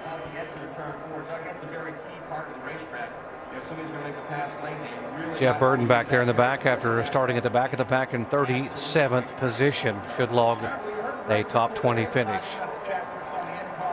Well, let's go down and talk to Greg Biffle's crew chief, Jamie. And Greg Irwin now straight face. He's watching his driver. They started out second. You guys fell back a little bit. Now you're up to third. Got to ask you, how much risk do you take right now? Do you go for the win? I think you will. He's been doing a great job keeping the fenders on it. We've been in some really tight spots tonight with our 3 infusion, and the guys on pit road have been getting us spots every time. And right now the car's restarting really well, the best it has all night. So we'll see what we got. I'm sure neither one of those guys up in front of us are going to lay back. So we'll see if we can't sit back there and maybe we can steal one. Hey, you guys were 10th coming into this race, one of the bubble boys, as we say. What is it like as a crew chief being in that situation, coming to Bristol of all times? Can catch a breath on the way home, maybe sleep a little easier tonight, and looking forward to getting on to next week. Hey, if it finishes like it is now, he would have gained 3 positions, moves up to 7. I think he can breathe better. Doc. Indeed, it's been almost a year since Greg Biffle has been to victory lane. In fact, it was September of 2008 at Dover, the last time he won. One of 6 drivers won a year ago that have yet to win in 2009. Well, it's been a wild and crazy night, Alan, best we can. A lot of shuffling going on in the points because of what's happening with the Frammen and Bammen on the track. Yeah, Doc, just talking to Greg Biffle's crew chief. Let's look at some of the incidents tonight that have affected those guys trying to make that chase for the NASCAR Sprint Cup. Clint Boyer, twice in the last 100 laps, has had things go wrong. First got nipped by his teammate Kevin Harvick. He barely got through that one, though had some right front damage. And the one that we'll see a little bit later on wasn't quite so fortunate. We see Sam Hornish with his problems here by way of setting up some troubles for Juan Pablo Montoya. The restart from that, and Montoya's going to get a little damage. And Montoya gets down here in the corner. It looks like something's going terrible wrong with his car. He doesn't get up to speed, gets a shot in the rear end from Matt Kenseth, and they come in a couple laps later, about a lap and a half later. They think they got right side tires going down. Probably should have come in earlier, though, guys. He stayed out and took a chance. Drops Montoya to 28th. Meantime, Kyle Busch went to the lead for the first time in this race at lap 433, and he's been challenged a few times in these final 100 laps on restarts, but he's held on. Oh, yeah, Mark Martin's running him down and getting real close to him, and he's not liking this caution right now. Mark isn't. And here's the latest one that involved Clint Boyer, who got turned around by Joey Logano after Michael Waltrip crashed and put the hurt on the front of the 55 car and on the back end of his 33 as well. So right now, it is Kyle Busch who is showing just 34 points off the cut line with Matt Kenseth down in 12th spot. And you see that Vickers and Clint Boyer, the gap they have to try and make that chase for the Sprint Cup with just after these final 8 laps and 2 more races. I will not comment on this until after these last 8 races. This changes every 8 races, I tell you. A lot of pressure on those guys, though, hovering around that bubble. You sound like President Obama. I'm not picking anymore. All right, so some guys and the typical Bristol fans get into it here, huh? Little late night red flag. Sir. Let's have a little fun. We're racing. There you go. Some guys that have come from deep in the pack tonight up toward the front. How about Dale Earnhardt Jr. started 27th, Dave? Yeah, Alan, this morning Lance McGrew and I were talking, and you said, yeah, I think maybe we're a top 6 or 7 car. Look at you, top 5 from 27th. Were you? I wasn't lying to you. I never lie to you, Dave, if that's your name. No, the car's been really good. We've got tight on this last run. I'm not really sure what's going on. We haven't really been tight off all day, but Junior's done a great job in the sugar-free amp Chevrolet today. I'm hoping that we can finish it off. We definitely have a long-range car, and these short runs are killing us. Car's just too tight on the short run, so we're going to get what we can. See what he can get on these last few laps. Shannon? Guys, as we're watching the fans do the wave around this half-mile racetrack down here with Pat Tryson, Kurt Busch's crew chief, the team that has not given up tonight. You guys had some major damage, came down pit road a couple times. I'll have you tell everybody at home how you guys have managed to stay in the top 10. Well, I mean, we pitted there and got tires on, but Kurt's done a great job coming back through there with the Middle Light Dodge. Everybody worked real hard, got everything fixed up, and hopefully we can gain some more spots here. Hopefully it goes back green and we can pick up some more spots. I think we got a pretty fast car right now, so maybe we even get a shot at winning it. Kurt Busch remains 6th in the points right now, guys. They are one of the drivers who are looking to stay in the top 12, obviously, to make that chase. All right, Shannon, and a reminder, Sports Center is next as soon as we're done here in Bristol, and we've just got 8, shortly to be 7 laps to go in tonight's 500-lap NASCAR Sprint Cup Series race. Red flag removed, the yellow flag is back out again, and we're going to have a restart here, Rusty, with Kyle Busch likely outside, Mark Martin inside, and Marcus Ambrose on the outside of row 2. Yeah, Mark Martin struggled all race long trying to get a good restart in this inside lane. To take a look at it right now in this start, it's Kyle Busch on the outside. Cal gets a good juke. Mark spins his tires, and so does Marcus Ambrose behind him. Both those guys in the inside lane. This is going to be a very, very key restart with 8 laps to go. Now, Marcus dominated this race. He's led for 240 laps. I mean, I know he doesn't want to give this thing up, but if he's going to win this race, he's going to have to get these rear tires cleaned off. He's going to have to get through the gearbox real good, better than he's been doing all night long. Who wins? I don't know. Oh, your lip quivered. All right, he's on the fence on this one. He like the rest of us, Doc, DJ and Andy. We're going to find out.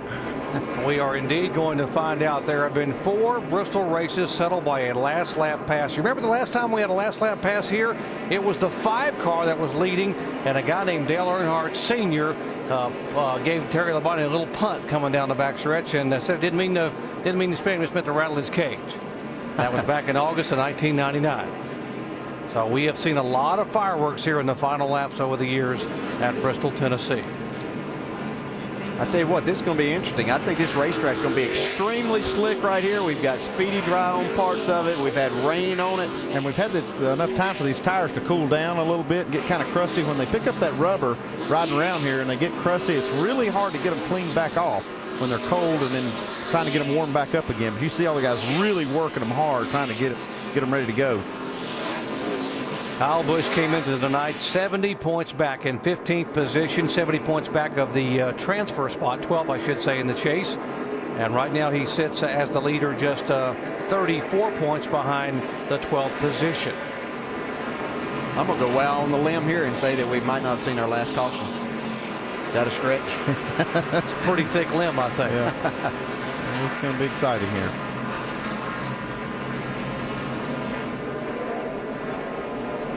I think in this position, Kyle Busch has such a huge advantage. What we've seen on that outside, his car really takes off well. If he's got his tires cleaned off good and doesn't spin the tires right here, I'd say they're going to have a hard time beating him. Yeah, he's sitting in the catbird seat for sure. You see he's getting those rear tires ready to go. And behind him, Marcus Ambrose making his 35th career start. Could he get his first win, not on a road course, but on an oval, maybe the toughest oval in all of NASCAR? We're about to find out. 4 laps to go to the checkered flag. Wow, Mark Martin hanging on pretty good right here, guys. And he get off of turn 2. Kyle Busch gets the advantage off of turn 2. Ambrose in 3rd spot.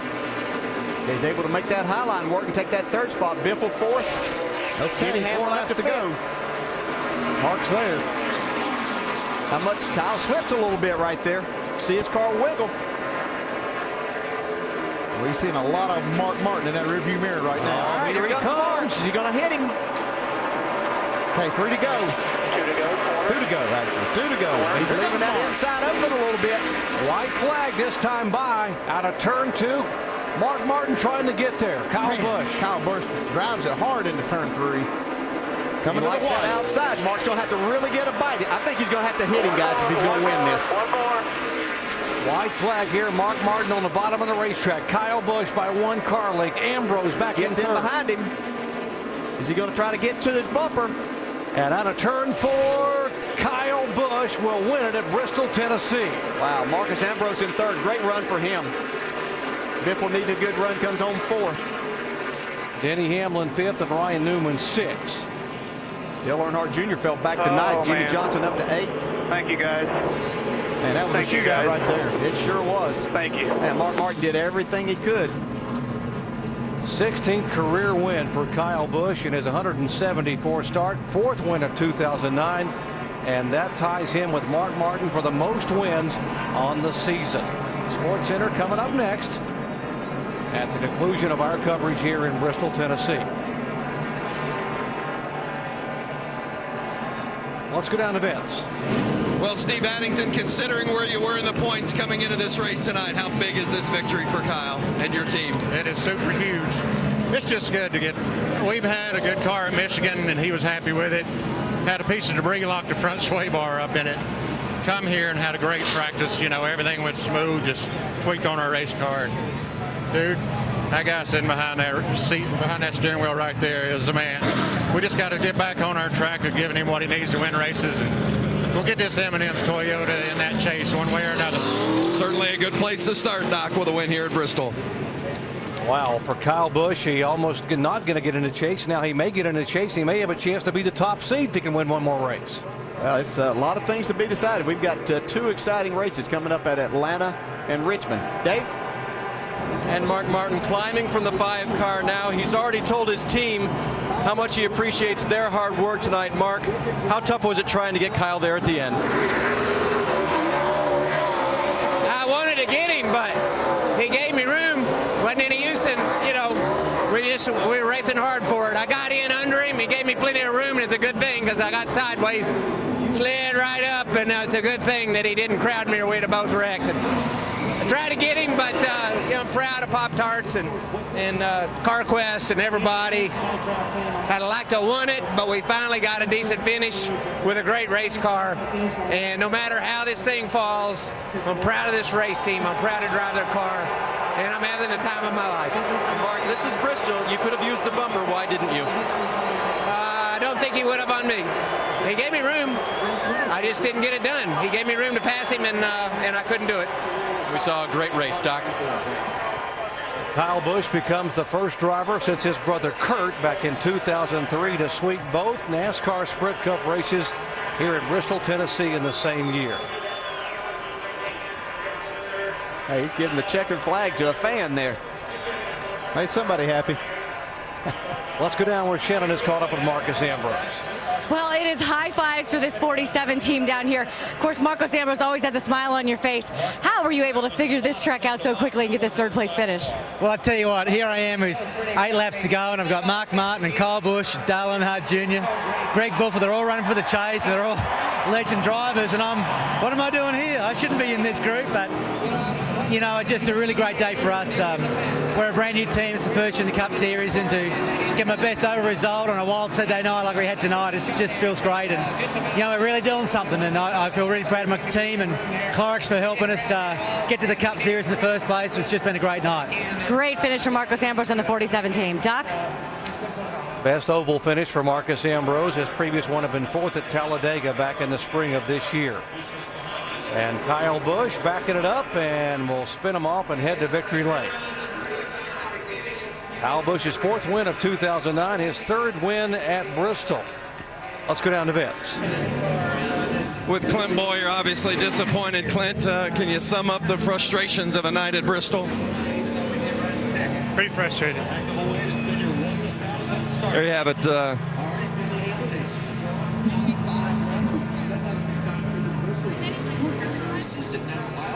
I can tell you guys, that's a tough situation. You know, we don't give these guys much time to get out of their cars and absorb everything, but you've been there, come here, try to do your job, and You know, Clint Boyer came here hoping to get himself situated where he could get in that top 12, but as we look at it now, he's pretty far back.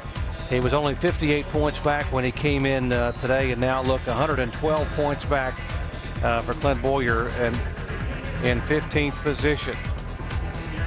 And if you look around that bubble spot, these points are tight. You see right there. I mean, it's really from 7th all the way down to 15th or 14th. It is possible for Clint Boyer to get it done with 2 more races. They go to Atlanta and they go to Richmond, where he has been good, but it is not very likely. It doesn't look good now for Clint Boyer. Well, Kyle Busch, we said in August a year ago, he dominated the night only to finish second tonight.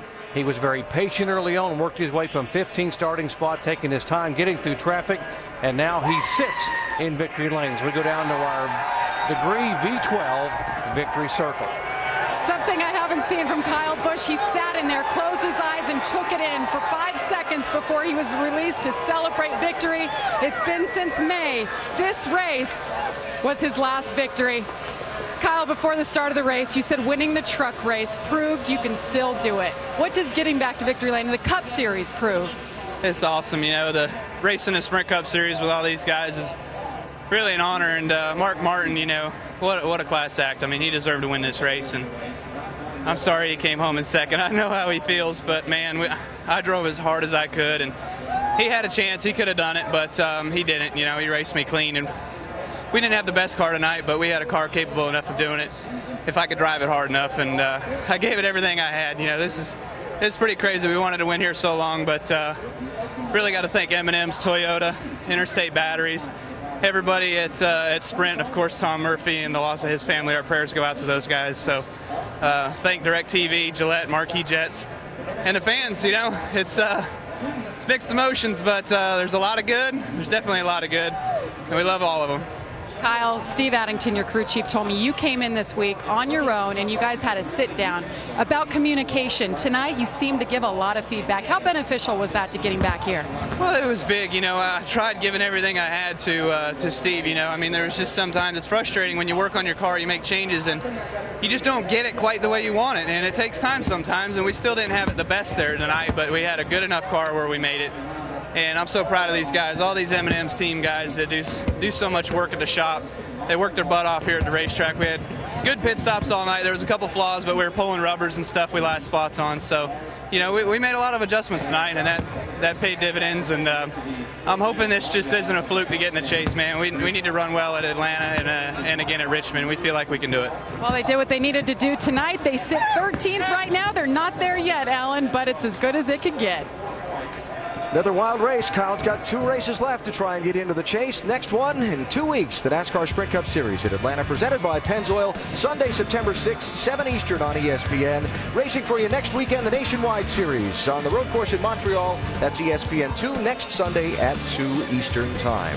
Sports Center is next, so another night full of sparks flying and fenders bending in Thunder Valley. And in the end, Kyle Busch held off Mark Martin in a thrilling finish for the win. This has been a presentation of ESPN, the worldwide leader in sports. This copyrighted telecast may not be reproduced, retransmitted, or used in any form without the authorized written consent of NASCAR Broadcasting. NASCAR would like to thank all of our loyal fans for your continued support, and we hope you enjoyed today's broadcast.